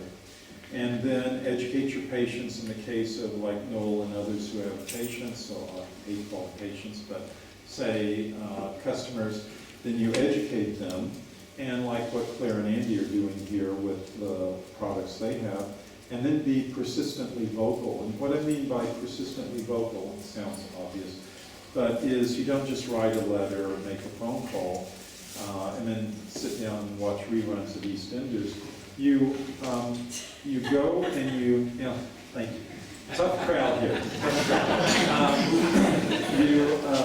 You go and you write the letter, you write an email, then you call them again, then you get your friends together and you go to their offices and really sit down with them and talk to them face to face, and then you start the whole process over again until they're so sick and tired of you, they want to vote your way. I mean, God, just get Noel out of my life so I can, you know, have a normal life with my family and getting my money under the table and my free health care and, you know, go on vacations in Spain.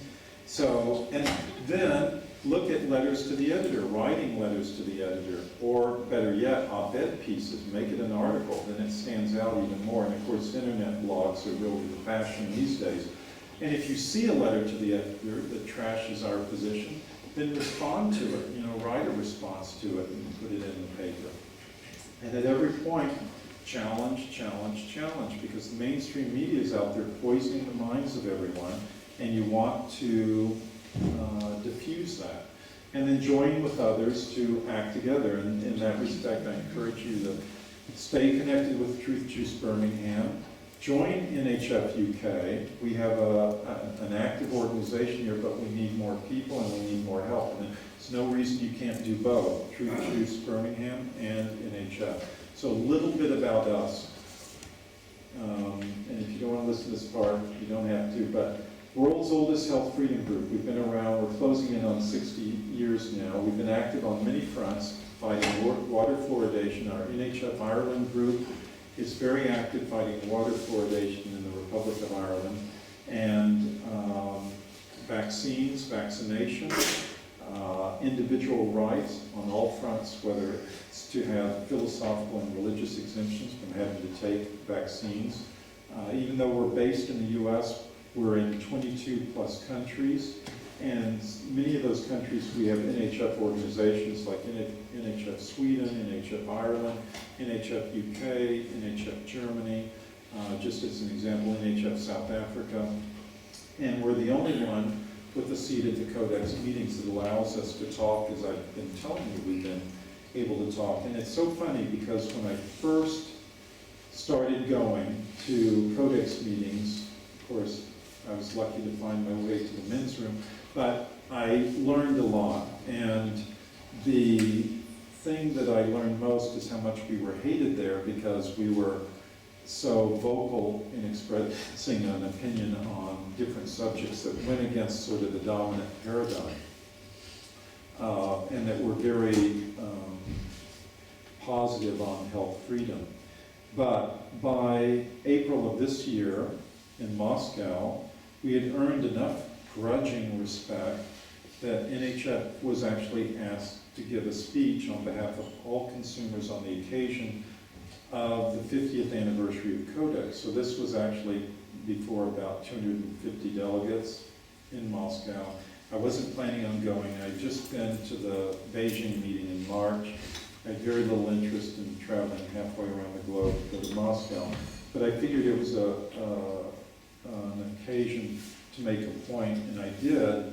And the chairman, the one you had seen me before with in the double photo, there he is again in the lower right, asked me to speak, and I gave a speech there. The others were country delegations and trade organizations that were giving a speech. So this is really actually a good thing because it raised our position at Codex. There's a book some of you have bought, and if there are any copies left, I didn't have many copies to bring with me, so none are left. But you can order them from NHF UK. They have copies up in Edinburgh, stashed there, and they'll send them down to you. But this is a compilation of articles about Codex written by eyewitnesses to Codex, health freedom activists who were actually there and saw what went on. To be honest with you, it's a little bit, hasn't been updated for the last several years, but it still gives you a good flavor of what happened in the early years from their eyes. I edited it. All these articles were out in different parts of the world, different publications. I thought, being kind of historian trained, I thought, hey, it'd be nice to have them all in one place where everyone could find them, and that's the book. So go to our website. You might want to write this down. I'm going to apologize to you, though, because we've been very ill-served by our web redesigners, and we've had this project going on for a year and a couple of months now to revamp our website and have it much more interactive. And we're finally, maybe in the next month, we'll get that new website that is much better. But in the meantime, go to this one, sign up on our email list, unless you already signed up on the list that Heather was passing around. And you'll get on there. We're fanatics about protecting your privacy on that list. We don't sell, trade, or loan, or give out your information to anyone else because we don't want our own given out, so we don't do that to others. So my summary is, maybe I've gone through this a little too quickly, so there might be a lot of time for questions, is don't trust the government for solutions, you won't get it. Don't trust the mass media for information, you won't get it there. Don't trust big medicine for health, and do join with those. There's an organization called APAM that would help protect you, but like Truthjuice, like NHF, anyone you feel comfortable with, but others who are similarly minded. So I like this quote by Margaret Mead, because people always think, oh, it has to be a large group of people to make this change, but it really doesn't. Never doubt that a small group of thoughtful, committed citizens can change the world. Indeed, it's the only thing that ever has. So all we need is a dedicated minority that's persistent and vocal. And that's what we've noticed at Codex. A lot of times, NHF is the only voice, and yet we've been able to affect some change there. Have we affected change every time? No, of course not. We've had our share of defeats and being laughed at and all of that, but you just persist and you go through and try your best. That's all anyone can ask. Now, here's a president, U.S. president, whom I absolutely detest, and he's the one behind the palace coup that got rid of JFK. But he does say one good thing, and he says, what convinces is conviction. Believe in the argument you're advancing. If you don't, you're as good as dead. The other person will sense that something isn't there. No chain of reasoning, no matter how logical or elegant or brilliant, will win your case for you. And that's so true, because I've noticed at Codex, we talk very differently from the 9 to 5 bureaucrats that go there, that work from 9 a.m. to 5 p.m. And it's been noticed by the delegates as well. In fact, a lot of times I've had delegates come up to me privately on the side and say, will you make this argument for me? Because a lot of times, and it's not just them, it's not their fault, because they have to be more diplomatic being in the government. They can't say, oh, the U.S. position stinks, but I can say that. I can say they're idiots, and I have said that at Codex meetings.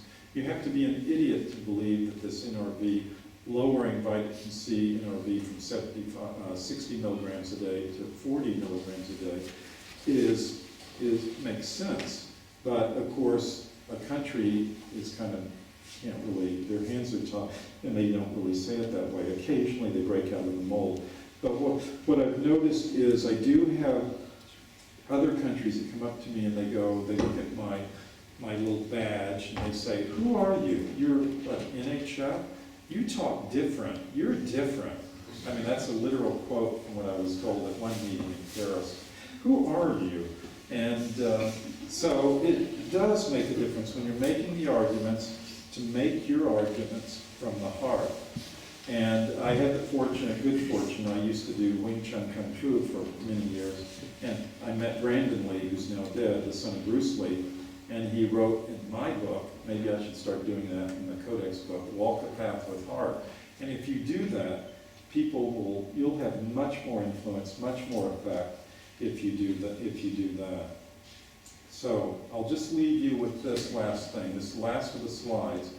But your life is the message to the world, and make sure it's inspiring. So I encourage each and every one of you to be out there just as much as I am, maybe more so, and be vocal advocates for the world that you want to live in, not passive participants as you see the world slide by. So thank you very much, and I'll take any questions you have. Well, almost any questions, not the personal ones. We'll do a round of applause.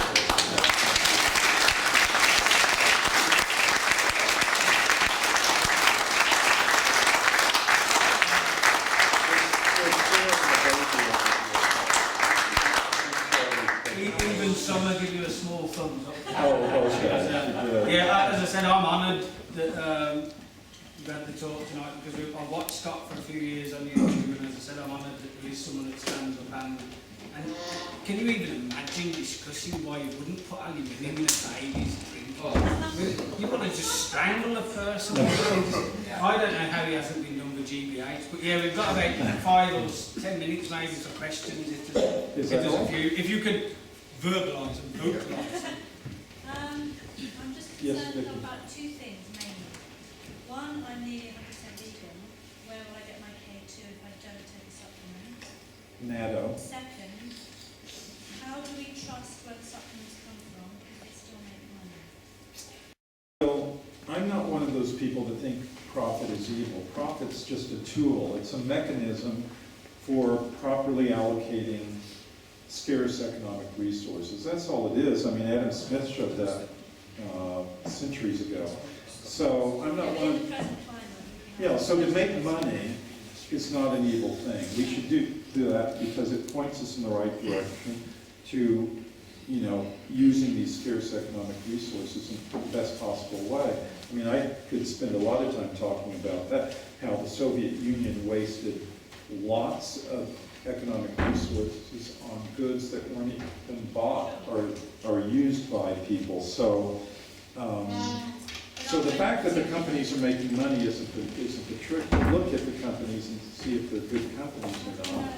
Well, you just know, you have to know through experience. This is the problem with getting the government involved in the economy as it does, because people start looking to the government bureaucrats to give the stamp of approval on any product, and they lose this ability to judge inherently for themselves. Just imagine a world where we don't have the government occupying most of the pages of a newspaper or the internet. Then what will people be talking about? They'll be talking about the goods and services that they get, and maybe some social things or sports or whatever. But you'll have more attention, more spotlighting on those kinds of things instead of being on page 14 now, except for these occasional like melamine contamination issue or something like that. So, and there are services out there. There's Underwriters Laboratory, there are all these private services that rate these. And they have reputations. How do you know to stay at Premier Inn when you go travel instead of Joe Blow's, hotel? You have reputations. Yeah, I think you have. I think there's a help group as well. So, but fortunately, well, I understand, and you're right these days. It's almost a case of food is guilty until proven innocent.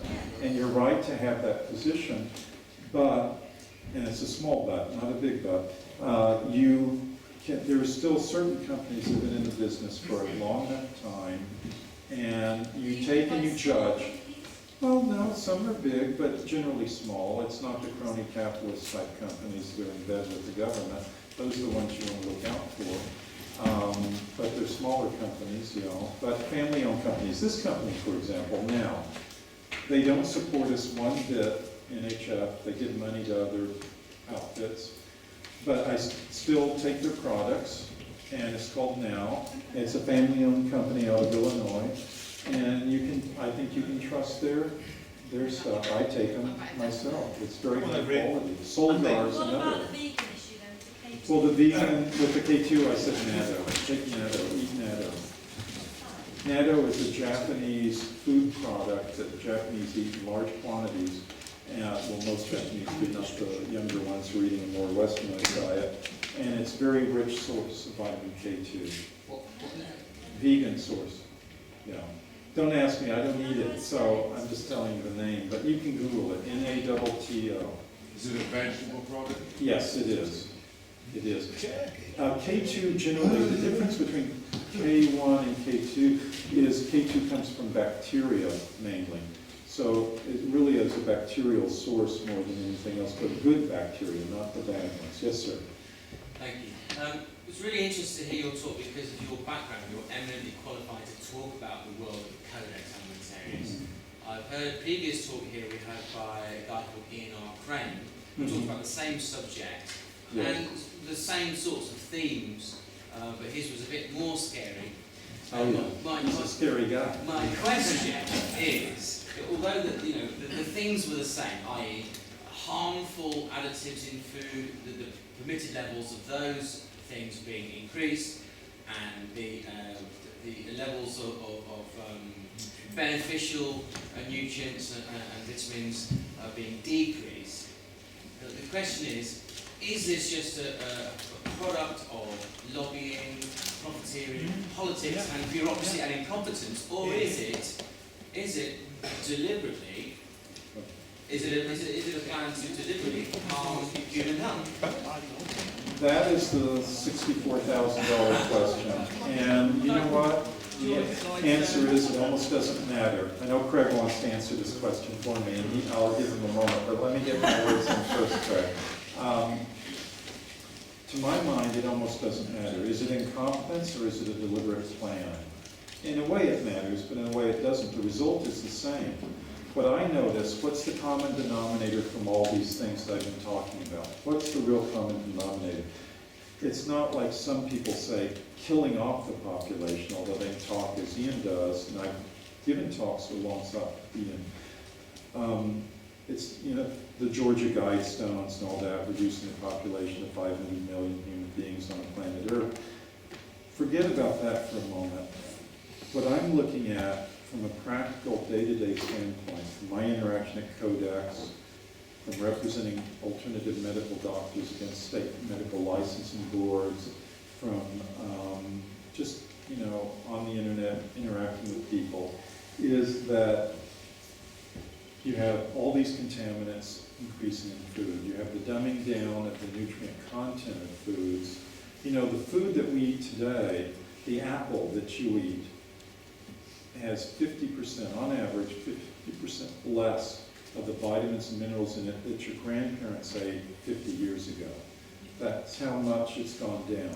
Unless you're eating organic, that's the diminution in food. You go into a regular store like Tesco and buy an apple, it's less potent in vitamins and minerals than that of 50 years ago. And that's a fact. That's one of the arguments I had with the chairman of the Nutrition Committee back in the years, in the 2000, because he said, oh, that's absolutely wrong. I said, well, there are Canadian and American studies that showed this. I said, but not Germany, we don't have that. And, but the ultimate thing, where all those circles sort of have this congruence, is the reduction in the fertility rate. And that's what I noticed. It's reducing everyone, men and women's fertility, and that's sort of the ultimate thing. I'm sorry, Craig had his hand up first, and he wants to chime in here, I know. Is that on the same topic? No, it's something different, but Okay, who's on the same topic, and then we'll do it. I'm just curious, one point of view grounds for the diminution of international units or is challenge, if they're using a toxicology model, get them to find out what the LD50 and 90 is, because that would be astronomical value. We have no argument. You mean as applied to the nutrients? Yes. Okay. So if there's certain supplements here, we're going to bring it all back, Yeah. and they're doing it from a toxicological point of view, your argument could be that the LD50 or 90 would be so high that you could multiply it by a factor of 10 and nobody would Well, see it. actually, I've made that argument because they're doing it on a 98 rather than a 95. So they're trying to include, what that means is, whether it includes 95% of the population, but they're doing it where it includes 98% of the population. So it's even worse for them, but they're still going the wrong direction. The supplementary side, the people on the board that you have to confront here, Yeah. what is their background? How many lawyers? They're usually, I'm probably the only lawyer there, at least of the, well, there are a few consumer organizations that have a lawyer too. No, sorry, the board of Codex Alimentarius that you meet with, what's their background? Oh, it's usually food scientists or just basic bureaucrats with some, not really nutritional knowledge, but So they're they're food engineers for the most part. okay. You know. But I'm sorry, let me go back to Craig since we're going off topic. I just wanted to check with you on something. You mentioned that you couldn't get to all the Codex meetings. Is that purely because of lack of funding? Yes, it's purely because of that, because we don't have companies with two small minor exceptions who give a little bit. It's all individuals like you who pay, if you join NHF UK, it's like £20 or £25 a year to be a member. If you join as an international member, it's $81, whatever that works out into pounds, about £60 or so, £55. So basically all your funding is from donations and subscriptions and Yes, stuff. that's it. And because of that, we have huge funding problems. And a lot of times I front my own expenses, go to the meetings, and then eventually NHF pays me back. I run it on my credit cards and that sort of thing. This meeting that I went to, where I stopped the NRBs in Germany in 2009, there was a gentleman in Ireland who gave us $1,000. That paid my way. So even though it seems great that I spoke up and I stopped and all that, he was the real health hero, health freedom hero, because he gave the money that let me even be there. And I wouldn't have been there but for him. They're in Dublin. Yeah. Yes, sir. Can I ask about the Codex attack on herbal medicine? Well, it's rather indirect. I mean, a lot has been said about that. I'm sorry, maybe I interrupted your question. Standardising of plant extracts, which are therapies. Yeah, well, Codex just created a committee under the urgings of the Indian delegation. And I'm sorry, I've forgotten the name already, just last July, but it's the Codex Committee on Spices and Culinary Herbs. And that should give the answer to your question. Codex is only concerned with culinary herbs and not with medicinal herbs, because that's what Codex Alimentarius means, literally, food code.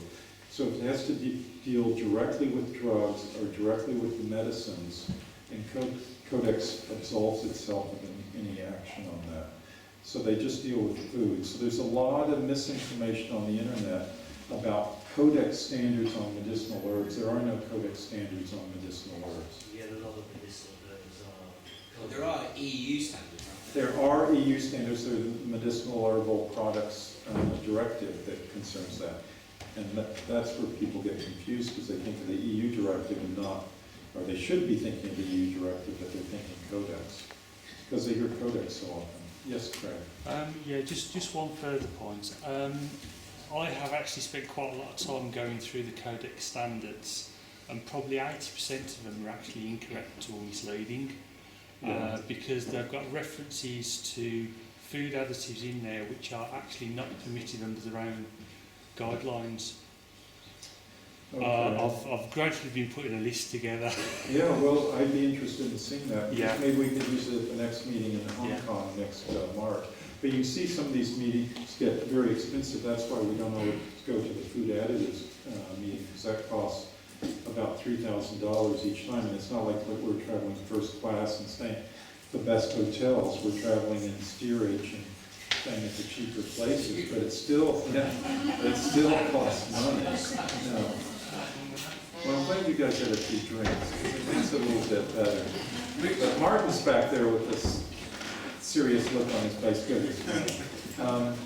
Any other questions? I mean, yes. What is What is it exactly? Actually, it's really basically, well, it's many things. Like someone pointed out to me or reminded me, I already knew it, but vitamin D3 or vitamin D is not a vitamin at all. It's a hormone. It's a prohormone. And so some of them are not actually vitamins at all, but they are classified as such. It's usually an enzyme. It's an enzyme that causes an interaction, causes certain genes to be turned on or off. That's the science of epigenetics, which is the new science coming out. That's why resveratrol is so important. So your father died of a heart attack when he was 44 years old, say, as my father did. Doesn't mean that I'm destined to have a heart attack at the age of 44, because science of epigenetics says you can turn those genes on and off that cause that or that predispose you to that merely by eating certain food substances, in this case, resveratrol-rich substances, like drinking a glass of red wine. A glass of red wine is very, hey, you have one. So, I'm talking to the right person. Oh, George, sorry. Yeah. Apologies if it goes on a tangent. Pounds, pence, and literally dollars and cents. Have you got any constructive advice for folks who might not be able to afford the so-called recommended daily allowance type supplements? I don't take supplements, so I don't know how much they cost. Or this NRV, what's the best they can do? So you can't go out and buy some of these? As you said, those are about $2, yeah? Yeah, well, this is cheap in the US, but in the EU it tends to be very expensive. Here, you can have it. That's yours. So now you don't have to buy it. But the best thing is concentrate on the ones you aren't going to get out of your diet, like that. So you want to take one of those a day. Once you open that, you need to put it in the refrigerator because it's a soft gel capsule. It has oil in it. And gelatin capsules are gas permeable. That means the oxygen can seep through there, oxidize the oils that are in it, and turn it rancid. One of the worst things to put in your body is rancid oil. Very pro-oxidant, excuse me. And it will destroy cells in your body. So you want to refrigerate that after you open it. But that'll last you 3 months right there, just taking one a day. The things about the K2 and magnesium, is it dependent on whatever grade you get or how expensive it gets? Well, the supplement K2, that's an excellent question. So George is asking, is the K2 or the other vitamin, are they dependent upon the grade or the quality that you're getting? And yes, they are. And K2 tends to be one of those supplements that's quite expensive. And so, others have asked before, in fact, Vicky asked about natto, a source, and I said natto. So you could eat natto, and that would be a nice source of K2. But you want to take K2 with the D3. They work together synergistically, and they'll both be better together than alone. So you want to do that. If you buy it natto, won't it be pasteurised?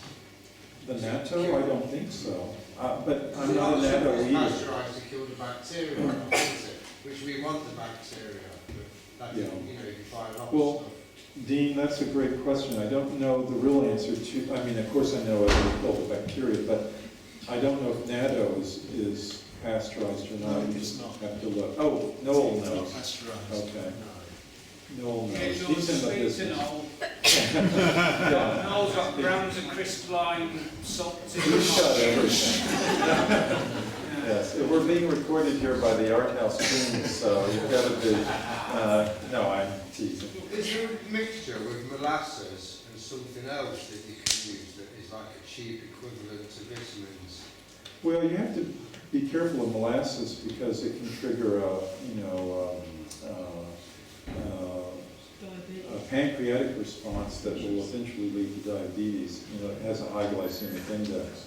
So you have to be careful of molasses, use it sparingly and, eat it with other things. So I'm hesitant to say that on molasses, but yeah, you can do a mix. There are people here who make drinks, vegetarian, vegan drink, using a blender that are quite healthy, and using a vegan type protein powder that you can use, pea powder, hemp powder, things like that. So anyway, bottom line, George, I didn't finish answering your question, I'm sorry. I would take D3. I would be sure to take magnesium either through absorption like Claire and Andy do here, or through magnesium citrate form, not oxide, but citrate. Oxide's very poorly absorbed, only 4% on average. Magnesium citrate's absorbed by about 40%. And magnesium oxide can give you diarrhea anyway. If you take it in higher doses. So magnesium, because most diets are deficient in it. Selenium, most diets here in Britain, in the UK, are deficient in selenium. You said one Brazil nut. Yeah, one Brazil nut, maybe 2 a day will do the trick. And I mean for What about if you have several? Oh, I'm sorry, there you are. But if you have several, well, it's a natural form. It won't do you too much harm. I mean, if you're doing it for years on end, maybe I would be worried, but just, you know, for a while, no one does, you know, after a while you lose the taste for Brazil nuts, believe me. And so you won't have the risk of overload typically. Quality streams make it do what it is. Yeah, yes, correct. I was just going to say for magnesium, if you want to get more magnesium into your diet, try eating things like nettles. Nettle soup's great for you. It's high in magnesium. Look for these natural sources. It's always the best. Just the last one. Yeah, go on. A bit of an opinion, just on general thing. I just find it's a bizarre collective madness of making decisions on behalf of the planet. You know the way you've talked about, and I know you're committed to the cause. You know the way governments and people just lobby and they try and get decisions, and the profit motive as well. So scientific method of social concern is where I'm at. Let's just use that method, which is part of the zeitgeist. That's a good option.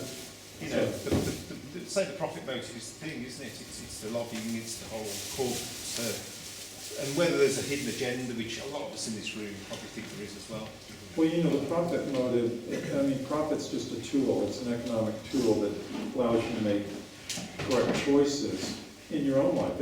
Everyone does that. Is it profitable for me to go to this meeting tonight as opposed to staying home and doing the dishes or whatever it is you're doing, or doing my homework, or doing the plan for work the next day? So, that's another form of profit that's not necessarily related to money, but it's basically the same thing. It's a tool. But like any tool, it can be misused. A hammer can be used to kill someone by hitting them over the head as opposed to hammering in a nail. But you shouldn't demonize the hammer because it was misused. It's the person behind it. It's the greed behind the profit that makes it so bad. So I like to focus on greed as being the enemy. It's greed for power. It's greed for money. Those are our enemies. And Don't mistake the tool for the psychological, sociological, pathological problem. Yes, sir. What? I was saying it's what profit are you actually talking about? Is it a spiritual profit or a financial? Well, that's a good question too, but even the financial profit, there's a lot of good that's been done by people just seeking profit. I mean, how did I get here? I got here by the Eurostar and then by taking a train. And it was people seeking to make a profit that put that in place. Otherwise, I'd be still en route here, and I wouldn't arrive for another month, except for people who wanted to make some money, and by doing so, they provided a better service or better goods, a better means for me to get here. It's nothing evil, and there's nothing inherently evil about it. It's really the people behind it that make it evil and not evil. So I'm definitely not an enemy of profit, but I am an enemy of greed. Yes, ma'am. Yeah, but there isn't any profit in money because it's all based on debt. So everybody becomes a slave to money in the end because it's all based on the fiat currency. So okay, I'm sorry, I have a hard time understanding the other history. Let's delete that. I'm going to terminate the talk. That was more of a comment rather than a question. Holy Jesus, now I've been sidetracked. Can I ask you a question? Yeah. Linus Pauling said we need to take 3,000 milligram every day of vitamin C. What's your view on that? I agree. If you did, but let me say this, because that's an important question, a very important point. If you imagine, and I don't have a chart, just imagine a chart that looks like this. You know, this is the, let's say, this is the weight. The lower scale, the horizontal scale, is the weight of the animal, the body weight of the mammal, because we're all mammals, of course. So you take a mouse, and the mouse is here, then take a domestic cat, then a dog, then a horse, and somewhere around there's a human, an elephant, giraffe, and so on. And then here's the amount of vitamin C that that mammal, who's still able, has that gene that allows them to convert that glucose into vitamin C, produces on a daily basis. And you can do a scale, and it's very amazing what you see. Now, we lost 150,000 years ago, we lost the gene that allows us to do that. So did chimpanzees, so did orangutans, so did gorillas, so did guinea pigs. But if you take that chart, there's almost a direct correlation. There's a line that goes up at a 45-degree angle almost, maybe not quite 45, up like that. And you draw the scale. So here's the mouse, goes up, it makes so many milligrams a day. You take the elephant, it makes so many grams a day. You draw it over. So put a human, the average human on that scale. Where would we be on that? So you place him or her there, say 175 pounds. I don't know what stones mean, so I can't tell you the stones. But you put him there, draw it up to that line, which is sort of the normal, they're like pi, it's like this universal constant, and then draw it over. What number is that per day? It's 10 grams a day. 10 grams a day that we would be manufacturing 24/7, were we still to have that gene in our bodies. So 3 grams is quite reasonable. The trick, though, is that because vitamin C only has a half-life of 2 hours, if you take the 3 grams in the morning, it's all out of your system in about 2 hours. So maybe 3 hours. Some will last longer, but generally I'd say 80% of it will be out, well, actually 50%, but you know, most of it will be out before noon. So the best thing you can do is divide, it's called divided doses, is divide that dose, take some in the morning, some at lunch, and some with supper, and you'll cover yourself far better. They found, for example, if you don't want to take 3,000 milligrams, take 5, you'll get more effect from taking 500 milligrams in the morning, 500 milligrams at lunch, and 500 milligrams at dinner. That's 1.5 grams. Then you will from taking 3 grams all in one shot right there in the morning or at lunch or at noon, whatever you want to do. So you'll do much, much better. So just remember, vitamin C, water soluble, divided doses daily, and Noel has a vitamin C powder that's very good. Yeah. Oh, okay. Yeah. The thing to remember about vitamin C, though, is don't be fooled by like ester C and all these. Well, we're highly absorbable. Linus Pauling himself pointed out that vitamin C is already extremely absorbable. So to pay all that extra money just to get an extra 2 or 3% absorption rate, it's not worth it. Just buy your basic vitamin C. Ascorbic acid. Yeah, with you want the cofactors too. You want the bioflavonoids. You know, when you eat an orange, well, let me put it this way. You cut an orange and it rolls over and you come back an hour later and it still looks like an orange, right? You cut an apple and it does that and it's brown, isn't it? Well, that's because an apple doesn't have much bioflavonoid in it. The bioflavonoid helps prevent the vitamin C from oxidizing. So you want the bioflavonoids. So when you eat that orange, you want to eat the inner part of that, the white part, because that's where all the bioflavonoids, for the most part, are.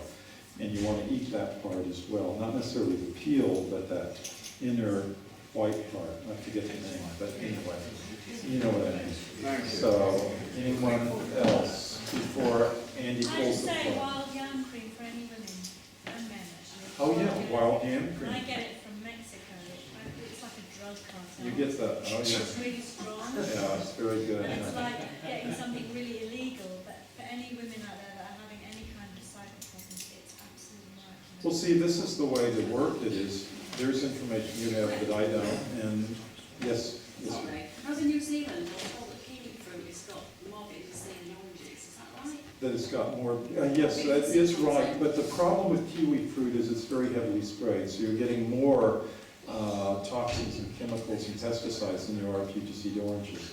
The typical orange has on average about 60 milligrams. Rose hips have got more vitamin C than oranges. Well, that's true. There are lots of things that have more, but it's hard to get enough. I mean, you have to eat a ton of oranges to get your real daily requirement, although it is a good source otherwise. I'm reluctant to stop it, but it's like 20 past 11 or so, so I'm going to